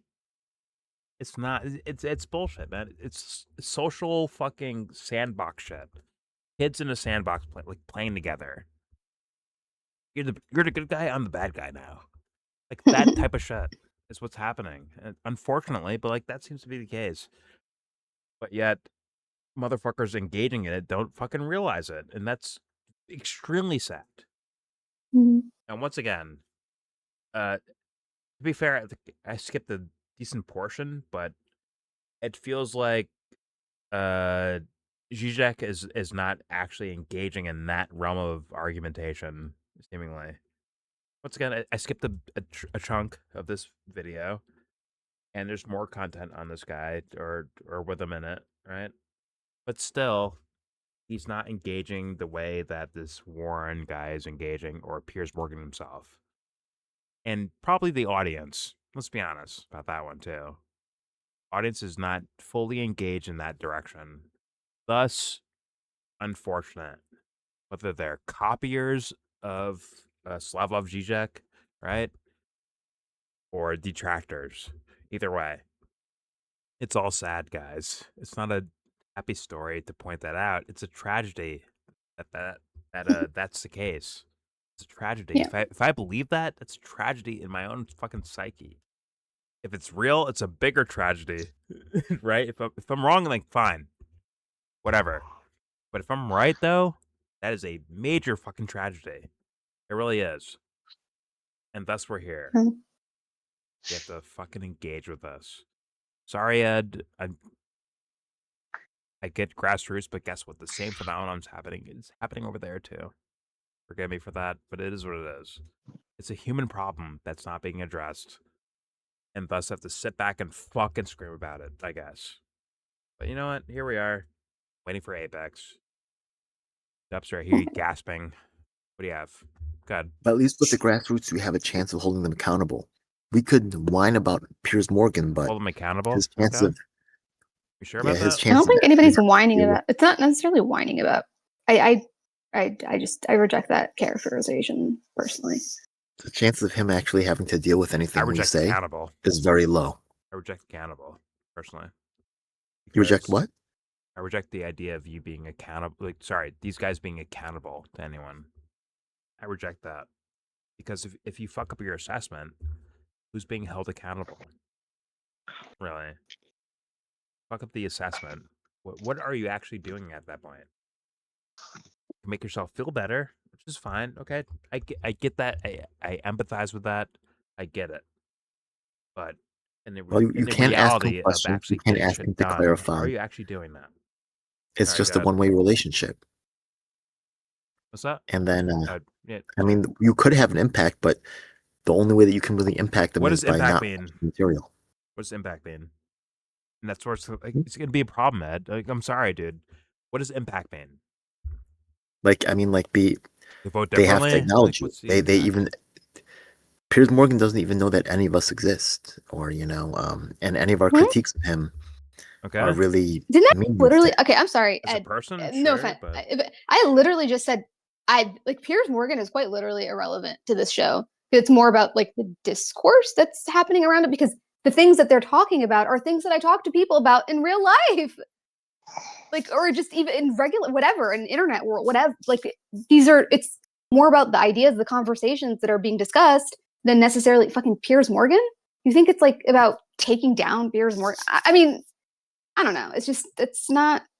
It's like, and I swear to God, I just was like talking about this. Like, Piers is kind of irrelevant to the situation. It's more about the ideas that we're talking about and how they're addressing them, and how maybe if they get misdiagnosed, you're not really, like you're saying, Jordan, people don't actually get held accountable for anything because like they're not diagnosing the problem. Yeah. Or at least they're not articulating it correctly. Maybe they have an understanding of it. They don't have the words. I don't know. Well, because it's not, because you still like, it's just, I feel like you say that like to kind of be slick sometimes, where it's like, yeah, well, like, we can just sit around and criticize Piers Morgan all day. It's like, what? Like, are you fucking serious? It's like me saying, oh yeah, you can just go around like, just going to, do your activism all day. Like, that's not going to do shit. I don't talk to you like that. Like, it's just kind of like, I mean, maybe Jordan doesn't really have a problem with it, but like, I have a problem with you saying, like, I feel like it's not only just like incorrect, but like, I appreciate that, but I just don't really how I believe and feel. Yeah. What? I really believe it's Huh? I'm not sure. Maybe you're right, but I really just feel that with these guys, right? The thing is that the way they're measuring success is from their numbers and being able to sell that. And but you could say that about the people that you work with. So you're literally engaged in the same discourse. You're not wrong about that. That's what I'm saying. It's like you're not doing anything different. So I don't know why your thing has to be elevated and like other people like critiquing Piers Morgan it has to be like devalued in some way. Because I don't know if that's to make yourself feel better, but like it's just kind of weird, because I don't feel the need to like put somebody down or like to do that in order to like make my thing more important. Not that you're necessarily doing that, but it almost kind of comes off as like a poo-poo, like, oh, I'm doing the real work. You're, criticizing Piers Morgan, which is like, is that really what you think? Like, after all these years? For real? I mean, isn't that what's happening? Okay. I kind of skipped Piers Morgan on this one, but to be fair, no, you did. Yeah, I did. No, you didn't, Jordan. Yeah, basically. You examined the character traits of what Piers Morgan was saying throughout the entire thing. Here's an example. I said if Piers was legit, I got an would example. say this. Oh, you're being a butthead. No. Got it. I said if Piers was legit, he would ask this instead of this. But that's my personal opinion, right? The critical difference between this is like, which is a character assessment. We are watching these people, but these people don't interact with us. So I'm actually encouraging. But you're also still dealing with the ideas that they're grappling with in your own world. Correct? How is that any different? Like what? Like you said, people trying to accumulate power, or people having different philosophies on the way that they approach activism. Like literally, you just said. I'd rather talk to Dubster about MAGA than listen to what this guy has. This guy has no idea what he's talking about. He's not even living in the United States. What does he know about MAGA? Okay, he doesn't know what. You're obviously not listening, so I'm going to stop. Go ahead. He's talking about what pop culture says about MAGA. Wait, who? Which one? Warren Smith? This guy in the middle. Oh, Zizek? Whatever. I'd give more room than that. Yeah. He didn't. I don't. He didn't. Not really. I don't really like. Yeah. Like I don't really care to talk to Dubster about. When we have someone who's actually MAGA in our own group, like why would we listen to these? Dubster is not in my group. He's a person that exists here. It has nothing to do with me. So, yeah. And I ask him, and it doesn't. These guys are not even in the United States. They're from England. What does that matter to me? For me, it doesn't. It doesn't matter. They're not qualified. They have no credibility. They are not qualified to talk about these. Talk about like ideas. Everyone's qualified to express themselves. I don't know how to fly a plane. No qualification. Why would you listen to me talk about flying a plane? Flying a plane is different than it's way different than this kind of. Are you saying like thought experiments? Is like it? That, Ed? Why is it different? Because it's a thought experiment versus or politics. Every realm has its like, levels. Hey, do I like turn on a plane? Hey, can you like use the clutch like driving like manual? Can you drive like clutch? Right? Way different. Every realm has its levels of expertise and levels of knowledge. And yeah, it's true that politics. It sounds like Totem's Ed versus like reality, my man. Sorry. But these guys are speaking specifically about Trump and MAGA and stuff like that while they live in England. Why not say that? Why is that not okay to say that? Like, these guys don't know what the fuck they're talking about, Let them talk. Why not say that? Yeah, they could make an opinion, but it's just not a very credible or qualified opinion. When it comes to talking about like ideas, I'm sorry, dude. You have to, Ed, please present me with something where it's like, oh my god, you like thought of the ideas and like went through them and like made it like, boom, like okay, here's the idea in general, and here's why it's okay or bad, or here's the little nuances of like why it can go wrong or go well. On and so forth. Why not do that instead? Why not counter them with the correct answer based on what you think? Like, I don't like Noam Chomsky, but he was right when he said I'm sorry, Ed, but like the same thing that we were just talking about with the disability stuff, where you're saying like, oh, well, these people feel like they're being discriminated against, or maybe they're not being represented by their government, this, that, and the other. They were kind of having a very similar conversation about like, whether it's fascism and like the kind of people that you try to get rid of if you're trying to institute something like that. I'm not saying that that's what Trump's doing, but it's just those are all very like interrelated ideas, in my opinion, like in terms of just having a discussion about them. Like, I don't think there's anything wrong just because it's not happening in some fucking basement at a recreation center after a protest. It doesn't mean that like it's any less legitimate, in my opinion. But the thing is that if they're going to have the discussion about they could be if we were interacting in any way, but they're in England and we're in the United States. But that doesn't matter though, because they're still dealing with the same shit in England. Yeah. They're dealing with the same shit in Croatia, wherever the fuck Slavic. And it's not really interacting as much. Yeah, it's vaguely related, but it's just I think it's directly related. Better and more direct. I think it's directly related. I don't think that, but okay. I agree. On a human level, like directly. Yes. Politically, it might seem like very separated, but I think on a human level, it is very much directly connected. Yeah, because they're still talking about even very similar, quote unquote, like the policies or whatever, or the ideas at least underlying the policies, and trying to like parse things out about like, oh, what's your worldview? Like, how do you see things? Yeah. I don't know. I don't really like. Why is that any different than like maybe you talking to somebody, on a street corner and Broadway Street or whatever the fuck? Like why? Like, I don't. Newburgh, Broad Street, bro. Because just like right now, you can ask me questions. You can ask me to defend my position or to confront it, but they don't have to do that. They just get to say, and then we can comment on it. But you can still they don't do have an to ever answer any questions we have. And if I talk to them in the street, they can question me, and we can have a back and forth. What's your actual opinion, Ed? Why not just say that? Like, yo, these guys are full of shit. Let me explain why. My opinion is these guys are not qualified, or I already said the guys are not qualified. But I agree with that already. Why can't you say that then? Why is that a problem? I am saying it. Okay. But I swear I'm saying that too, but in a different way. And I'm like, haven't I been saying like it's? I just don't know what the argument, like who are you arguing against, and what is the argument that you're making? Because I feel like you've been trying to say something for like years, but you're like not saying the thing. You're doing like the polite, like, yeah, we could just be spending all day like hanging out, watching Piers Morgan all day, like some like fucking sly shit. So just be about it. Aren't you from New York? What's up? I think I'm saying it directly. I'm like, yo, fuck Piers Morgan. Fuck these people that don't interact with us, right? They got nothing. They're talking about stuff from pop culture that they watch on TV, and they could relate to other people about stuff that they've seen on TV. So yeah, there's that pop culture or connection, but there's no real like thing to accomplish here. There's no real end goal. Pop there's no culture real also influenced by what's happening like in real life as well. Like, don't they kind of like mirror each other? In a way, because like they do have a sort of some sort of limited. It's connection. Well, not saying that everything is limited, but the thing is that it's also curated to reflect the priorities of the. But you could say that about anybody who's living their life. It's curated. Maybe even like these activists that you talk to, where they have a curated like persona or like the thing that they project, and you don't really know if that's what they're really about.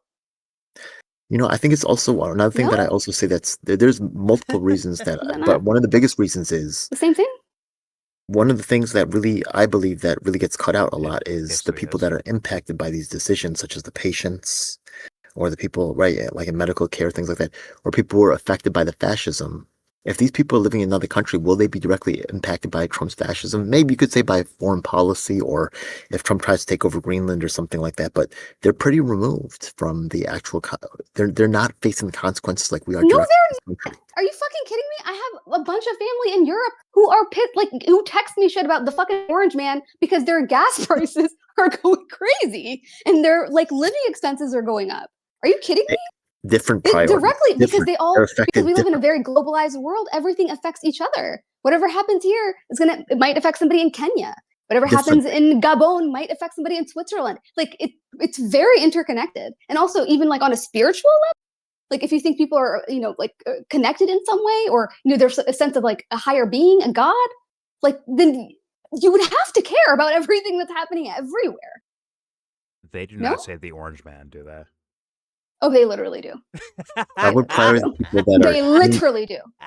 I'm not kidding. Like, and they ask me hilarious. as if like I went and like voted for the man to put him in power. There's like, yo, you got to get this guy out of here, man. What the fuck? Like, y'all need to do something about this guy. Like, I thought we were family. Like a constant thing. Get this orange man out of here. Yeah, get this guy out of here. And like the mass media says, right? They really believe that Trump is the problem. But it's not. It's the community. It's the infrastructure. Well, no, of course, I get that. But I'm just saying, like, when I'm just responding to what you're saying in terms of like, well, it's not like it's affecting anybody else. It's just affecting us. It's like, no, that's not true. That's the only point I'm trying to make. We're affected differently. Our gas prices are not shooting up as high because we have different sources and our own internal supply. We have different problems and different. But I care about them too. So it's like I don't. It doesn't matter. Even if I'm doing well, my gas prices are low. We drill baby drill all day, every day. Like it. But if other people are struggling, like that would bother me. No two people can share all priorities or positions. But that's not what I'm asking for, though. You're not responding to really anything. I'm getting to it. I know you want. Gotcha. I know you want a very simple weaving. answer. Got it. Okay, go ahead. Okay, thank you. So, just to come back to what I said before, right? The thing is that the people who are impacted should be a part of the conversation, and yeah, they are impacted, I guess, but they're not impacted the same way. For example, like I tell people locally, I say, you know what? Like Trump and Kamala, they don't ride the train with us, so they're not really seeing the problems that we see, and they experience problems differently. So I say, trust the people that be with you, not the ones that they give you. And this is nothing but Piers Morgan and these other cats are nothing but, people that are meant to contain the conversation within certain boundaries that are approved or, green-lighted by the gatekeepers. And certain things are not talked about. And those are very important things that need to also be introduced, but cannot be introduced when we allow these people. So do you think that we introduced any new ideas that were not addressed in the critique of the video? Like through the couple hours? Especially, I'm pretty annoyed with their, I think Piers Morgan does a better job of it, but, with the constant framing of what MAGA is and what MAGA does. They're not really. What's their experience with MAGA besides what they see on the TV? How do they really know that? MAGA's not like a unique thing to me, to be honest with you. Like I like collective kind of movements in that. Like that's not a new phenomenon. That's as old as time. And like, I don't know. It's bias is true for everything, or quote unquote MAGA. And I think there's probably different versions of MAGA, right? It's like when people say the quote unquote left or the right or whatever. I'm sure there's like delineations. At least you can question me, right? You cannot question. I mean, you could question these guys, but they don't have to answer, and they don't even know about your question. But I don't need to question you. I can also just observe. Okay. It would be nice to get a back and forth, and just because I get a back and forth with someone doesn't mean they're being honest with me, or that they have a correct assessment of the situation. So my my thinking is still going to have to come into it regardless. I'm not just like, oh yeah, Ed said so. Yeah. DJL7. Like, you know what I mean? Like, I'm not. It's like I'm still going to have to like assess that, right? I'm very skeptical of one-way relationships, but if you want to accept that, that's for you. But I don't believe a one-way relation. What do you mean with Piers Morgan? You think I have a one-way relationship with Piers Morgan? Yeah, he speaks and you listen, and you could comment on him, but he doesn't. Oh, he doesn't comment on you. Oh, fuck. He has nothing to say about you. Wow, bro, that's wild. Oh, fuck. That's pretty accurate, though. That's pretty accurate. Oh, shit. That's You're not going to be able to directly ask Piers Morgan anything. I don't know. I honestly don't know what you mean by that. When you just saw like how many times we've stopped to critique what he was saying or his like. Does he ever stop to critique what you have to say? No, he doesn't. But why would that matter? Need Piers fucking Morgan. I don't need this fucking guy. You don't. Kidding me? I don't fucking need him. You kidding me? What the fuck are you talking about, man? Like whatever. Okay. Sorry. That's how I see it. Bowing out. Well, sorry. So you have that same relationship with every buddy in Hollywood too. So what were you saying, Ed? You have that relationship for everybody in like sports that does an interview. You don't have the ability to ask these people. General people don't have the ability to cross-examine these people. It's part of this part of the question, Dubster, that I'm asking regular people, not Piers Morgan. Although, if Piers listen, yeah, guess what? The question still applies to you too. But don't worry about that. You're not listening, are you? Let's keep it moving. I think if it's okay, go ahead, Ed. I think if you just want to be entertained, it's okay to have a one-way relationship, right? Entertained? But if you really want to find the truth, like, I'm so sorry. If you really want to find the truth, you have to be able to. You can't just say no. Hold on. You can't just like brush past that. What do you mean by entertained? Like if you're watching like a performance for entertainment, right? Like they could just perform and you could just watch, and it could be a one-way. It could be a one-way. I wouldn't pick Piers Morgan. If you're going I would rather watch Gilmore Girls. Okay. Yeah. I would rather watch. If you want to identify the truth, then you need truth. You said there is no back truth. and forth is much more helpful. Yeah, you can try what's to more identify helpful? I'm sorry. Or really understand ideas of what people are thinking. Then it really helps to have clarification. So we're here wondering, right? Like this guy says, "What is fascism?" and blah blah blah. Or he says certain words. We can't ask for clarification. We're reliant upon them to ask each other, and then we try to figure it out. No, I'm asking Yeah. Have you been watching? I've been asking like every scenario that has not been popped up on screen at all. By the way, I'm asking like certain scenarios, like okay, this question, in regards to like, hey, how about this? Like answer this question. How come this isn't being considered? Exactly. Like how about this perspective? Yeah, like that's why I'm confused as Constantly. to like what do you mean by like just like shut up and listen? Jordan, like he talks, you listen. What? What Ed First means, of all, I've never been even accused of that before in my life. Oh my god, buddy! What I think you're saying, Ed, is we can't ask them questions, so we can't get direct clarification out of their mouths. The point is to ask questions. If they said like direct answers to every single question, you still have like, hey, is he lying? Is he? Thank you. What's going on here? Like you still have the same questions that happen anyways. Like, what's your point? Is what I'm asking. What are you trying to say? You could say, "Hey, we do," and you can say that about like a regular person as well, right? Because you could be asking them questions. They could be doing the direct action thing. But are you sure that they're being honest? That's why I'm like, what's the difference here in terms of like you're still doing the same they give you steps for investigation. Every path you have is derivative off of their construction. You cannot build a new. No, path. it's not. That's not true. That's not how it works. It's not a top. You can build a branching not path. how Everything's derivative. Okay. No offense, dude. Once again, I'll speak for myself, but like you're talking to motherfuckers that like already thought about that already. It's already been done. But you're like the advisor for me about shit like this? Get the fuck out of here, my man. Sorry, dude. Sorry Dubster. Right. You guys haven't thought about it. No offense, but like you're not sorry, you haven't They don't understand. No offense. It's just that simple. I don't know if you thought about what it. You're asking. I don't know if you thought about it or not, or if you're warning about it. Like no, once again, it's not pride. It's actually like actual assessment. Like, have you actually thought about this before? Go ahead. What do you got? I'm not a believer of it. Okay. Agree with what? Okay. Agree with like what? I've said before, I've been saying this for a long time, so this is just how I think. Agree with but what? Like, what are you disagreeing with? Like that? Yeah, I'm actually curious too. If you could please answer. Please.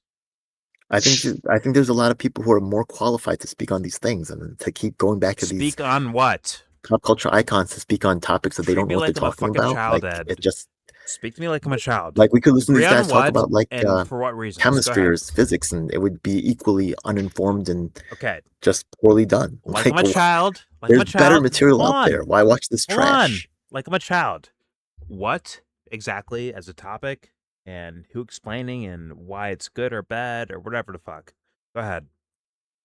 Why not listen to people who are more, connected to the... To what? If they want to talk about Trump being a fascist, why don't they talk to people more connected to the Republican Party, or maybe even Democrat, but people that are here in the United States, or people that are actually interacting and doing stuff, your own question there, versus Piers Morgan and this kind of pseudo-intellectual psychologist guy who has nothing to... Like you yourself said, he has nothing to say about psychology. He's just saying, I think he's a fascist and I'm a communist. And that's me judging in real time. That's not me saying... Once again, I don't know enough, Ed. I try to be fair to the guy himself. I don't exactly know, trying to be fair, honestly. Are you doing that? Are you being fair? Are you being honest? Or is it like, hey, this guy's on camera and I'm not, so fuck that guy? Are you doing that, man? I have to actually ask that question. I'm sorry, sadly enough, I have to ask that. Hello? I'm thinking, well, if I see something quality right there, there are sometimes things that I like, but sometimes, whatever. Sorry, a lot of stuff. Today, I was not impressed by these guys at all, and I really just generally haven't been. So, I think there's just better quality content out there. Quality content? No, like, are they full of shit or not? What do you think, Ed? Say your actual opinion out loud. I beg you to. Please say it. What do you actually think? They're not qualified. It's not they're full of shit. They're just not. They're speaking about stuff they just don't know about. So why, like what? Why would I listen to like someone? Go in detail. Like I'm a child, Ed. Like in detail. Go ahead. In detail. What are they not qualified enough for? For what? It's like talking to someone who makes burgers and then asking them how to make sausages. Like they don't know. Like asking them. I get your metaphor, but like explain it to me like I'm a child, like really dumbly. I just did. No, like dumb guy this is not their area of expertise. So why are we listening to them like they are? They're not. Which area are you talking about? Today, what was their topic? The topic was about how Trump is a fascist, right? Okay, that was kind of yeah, sure. That's the topic, right? The main interview. Yeah, sure. Fair enough. What makes them experts, or what makes them more qualified? But you don't have to be an expert to have a conversation about that. You can just say what you think as well. You can just express yourself in terms of like, I conceive or I conceptualize fascism as this thing, and this. So why don't we just have conversations between ourselves instead of listening to these? We were. I mean, do you not? We are. I don't. But why let them shape it, right? Like these people are. They're not shaping anything. We're going outside their bounds. They're saying whatever. That's whatever. Explain how Trump is not a fascist. Go ahead, Ed, as your counterpoint. Oh, is that the counterpoint? Okay. Well, no, I'm saying like, okay, if that is the point that he defined, right? No, if that's supposed to be a topic that we explain how talk about, then I'll just say, go there. Actually, fascism is what? Like, I accept the definition what I told you earlier by the guy, Mr. B. I think he's got some interesting videos. Might be worth watching. Not saying I agree with everything, but at least he's from the United States. And you agree that wait. And part of your mind is like these guys don't. Do these guys agree? Let me actually find that video about him talking about. No. Hold on. Do these guys agree or not? Do these guys on screen like agree with that or disagree with that definition? Okay, so this guy in the middle, he said that fascism. One definition that I've heard it before, right, is the idea that it's I believe that if you take a look, it's a false attribution to Mussolini himself that fascism is supposedly the tie between I want to play what is it? The government and corporations, the corporate state. Corporations, right? And that's one definition. And earlier, I think Dubster had tried to tie together fascism and Nazism. You're saying like but I would not actually make that similarity. But although that's commonly done in the United States, they're distinctly different. So where's your problem at, Ed? Is it with the guy's definition of fascism or what? What's your problem with what he's saying? Well, also, right, if he's defining fascism, what fascism means in Europe is not necessarily the same as it is in the United States. Okay, let's say he's defining it based on Europe. What's your problem, Ed? It's just less relevant. Like, it's like listening to someone from... Why is it less relevant, Ed? Okay, so like the thing is that here in the United States, like even in the United States, like the way we make pizza is different. Like New York has a pizza style, Chicago has a different style. New York's the best, But if by the way. we listen to New York's the people best from pizza. Italy, like which is I guess the original. So well, really America's the originator, but supposedly according to the history. But And New York's it's different. Best It's pizza. a different conceptualization. There's different things going on. It's a different So environment. what's wrong with discussing that though? What's wrong with like talking about the different conceptualizations based on whatever lived experience, perspectives, understanding? Why can't I define Ali's dog shit Detroit pizza? Why can't I like define let me make first and then describe let me give you dog shit? let me give you another example. Okay, let's imagine that we're raising cows. Okay, and they raise cows in Europe and they raise cows in the U.S. So we could say if we feed them in a certain way, then certain results will happen, and there will be shared stuff going on. You could be wrong, but they're not talking about cows in general. They're talking about specifically what's happening in American farms. So why are we listening to British people? They could talk about what they do in British farms. Why can't you point that out, Ed? Why can't you point it out then? Let me finish. Why not point it out? Sorry. Let me finish. All right, so instead of talking about cows in general, they're talking specifically about Trump and fascism. But how much do they really know about Trump? Because what they see on the TV or how they're impacted outside how much of the experience? I need them to tell me how much they know about Trump. I mean, I've been watching his entire presidency, like, or so-called fascism, and running, like being just like fucking dog awful, terrible. Like, actually, Sebs, a bad person. In other words, like we're the judges of like what they're saying. Actually, like exactly. Hey, are you like, correct about this? Like, do you think I'm like, you think I'm just like a sponge trying to like understand everything that, like, oh, okay, tell me, Piers, what to think about Trump? It's like, no. Or even Slavoj Zizek, like same thing. Whatever. Whoever is on this panel. There's nothing. That's why I'm confused. Like, I don't need them to like. I have my own thoughts about Donald Trump or Joseph Biden or whoever. Yeah. Yeah, and they were more qualified than these guys. So why even? But I don't think about it as like qualified or not. It's more of like, I just disagree. I think that they have either incomplete assessments or some of them are just lying and kind of defending Trump for no reason, or for reasons unknown to me. But I just like, why is that a waste of time? I guess, or like what is your problem specifically with that? If we're not just sitting here saying like, oh yeah, like these guys we need to listen to these guys about Trump. Like what? Because you could find people that are more connected to these issues. You could find people that are more affected and impacted. You could find people that are more credible. Find people that are more than these guys. I do talk to those people all the time. Like so I literally, so let's watch I do that talk shit to instead of this like that all the time. trash. What? Let's watch something else instead of this trash, because these people are they're just not qualified or committed or really impacted in the same ways. So it just doesn't make sense to me. But okay. I actually disagree. Personally, of course you're doing it. I mean, I get it. So go ahead. No, I get what you're saying in the sense of, once again, shout out the metric, by the way. Okay. A banner's like, once again, like, why would you try to not be popular or not be known by anyone? I try to do that versus like, hey, I'm doing this, and people like somehow like followed it in a genuine way versus like, be on screen right now, like a bullshit way where it's like they're actually like a orchestrated kind of bullshit way of just like trying to like gain fans or whatever the fuck, right? But why try to do the opposite? Why try to not be known? That's as weird as trying to be known, and it's like in a superficial way. It's equally bad, man. Me, in my opinion, at least. What does it matter? Like, maybe some people it matters. You be I'm just yourself. Gonna do whatever I do. That's the fucking point. You be yourself. I mean, it has some effects. So there's some. No, everything it's has a strat. You be yourself, Ed. That's be yourself. That is the winning, in my opinion, like winning formula. I'm consistently saying this is trash. I'm consistently saying these people are unqualified, and they're boring, and they're fucking, they're not really bringing new information or valuable information to the table. They're just repeating. Yeah, but they can strike up conversations that are more interesting, or I don't know, extend the conversation. What's wrong with that? Or I'm curious, are they boring? I want to find out. Personally, I want to find out if they're boring. And then to be honest with you, I can get something out of anything, frankly. Like I can Agreed. like I can literally I can get something out of any interaction, okay. no matter how mundane, small, boring, whatever. Like, so to me, I don't know. I'm like, I don't find a very curious person. Yeah, everybody has a taste. Everything in life, Ed. Yeah. Even the fucking strawberry ice cream, Ed. You can get something out of Literally. it just by experiencing it. Or it's just not walking about in fucking the Piers fucking Morgan. Fuck my life, dude.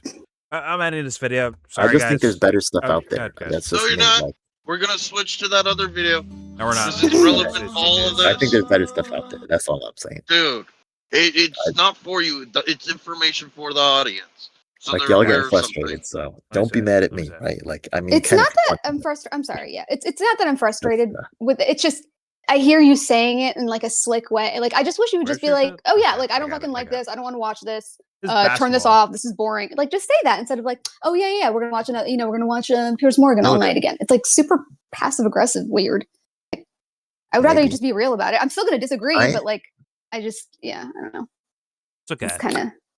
I think that's what I've always said. These people are not qualified. I think, but maybe I'm sorry about the wording. I gotta smell something different, but that's okay. But I don't know who. Like this is the thing. Sorry, last thing I'll say. I don't know who you're making that argument against. Who are you arguing against when you say that? That's where I'm curious. It's to like you're telling, yeah, these people aren't qualified. Did I say they were? Who's saying that they are? Like maybe I should help and try to find some better content to help you guys like watch and analyze because this stuff is horrible. Stuff is horrible. Yeah, just post anything. I agree. Trash. Oh, nice. Wait. Zizek doesn't know what fucking wait. Hold on. I agree, Ed. As long as you watch a movie with me, I dare you to. Watch a movie with me. Movie? Watch a movie with me. What, The Dark Knight or something? With analysis. I dare you to.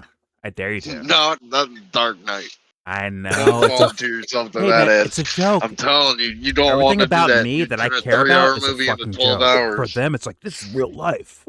But for me, it's a fucking joke. I get it. It's okay, though. What's your video? What's your video, Dubster? I don't think it's a joke. It's a joke, though. It's all good. It's all good. What's your video, Dubster? I don't take it as a joke. But yeah, it's... What do you got for me, my man? I take shit like that pretty seriously. But... Okay, yeah. So before you hit play on this, I got like one preface for it. Yo, Dubster, do you believe in God? Liar. I already know you're a fucking liar. But go ahead. I got one preface for it. What do you got, liar? What's up? I got one preface for it. Uh-huh. Did Trump not remove us from WHO, World Health Organization? Did Trump not remove us from WHO, World Health Organization? He had to spell it all out too, like an anime almost. Wait, why are we showing the? What is this? I don't know what I don't know what this is. Oh, okay. But this guy also claims to believe in God too. Here we go. We're undergoing a soft coup, and is this copyrighted, Dubster? Is there music in there? What are you doing? Create a whole new set of laws and ignore the existing human rights laws and other laws under the pretext of why is Queen Elizabeth's like little sister? Listen, it's How's information. Wait, you want me to listen? You want me to listen? Bro? How is this related to the other? You're talking. No, wait, Dubster, you want me to listen to things? Bro? You sure? Yo, buddy, little guy. You want me to listen? What do you got? Dubster, say it. I can't hear you, man. I'm listening. Why are you so quiet, Dubster? I can't hear you. You want me to listen to something? What do you got? Yeah. What? What am I listening to? The thing playing. Oh, you want me to listen to what? Something you care about? For real? You? For real? You want me to do something? Okay, go ahead. Make your argument. Go ahead. Make your case. Why should I listen to what the fuck you do or say? Tell me why. Go ahead. Do it. Okay, don't. Okay, don't. That's your argument? Your actual That's my argument. Okay, so go away so I can play this video, by the way. Go away so I can play this video. Please. You won't hear... Make your counter-argument to why I should go away. You won't hear me listen to your shit, so go away so I can listen to it. Peace out. Right? Make your counter argument Wait, to why I do you should need go me? away. Like, wait. Do you need to hear me listen to your thing? You need that? Actually? No. So then go away.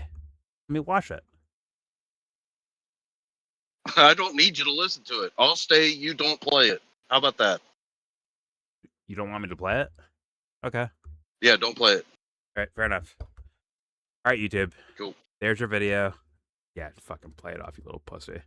There's your video. Please subscribe if you feel like. Comment, agree or disagree. Say what you want in the comment section. A lot of ideas actually thrown out there.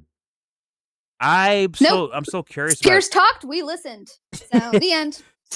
Well, just end it like that. Piers talked, and we sat down and we devoured every single syllable, word, vowel. Yeah. Aside from Piers, I think I'm curious about Slavoj Zizek. Fucking his name up. Slavoj Zizek. Fucking his name up. Whatever. I'm still curious if he had like a full. I mean, he should do it there, but like, you know what I mean, like a full like really explanation thing. He wrote a book he's about got many papers. He's got like books. He's got a lot of reading and then he's got a lot of talks too. He's got a lot of like YouTube kind of interview stuff. Like a lot of content for years for sure. Slavoj, I'm not reading your fucking books, okay? So like, it better be like an audio he's got thing. talks. Yeah. Okay. I'm sure. So let me hear that. But it did sound more interesting than, once again, the two knuckleheads on the on the screen with them. Well, all I know is I'm a sponge and I absorb when Piers talks, I listen. I sit down and I absorb. I'm Sponge Bob. That's me. I am Sponge Bob. You can call me that.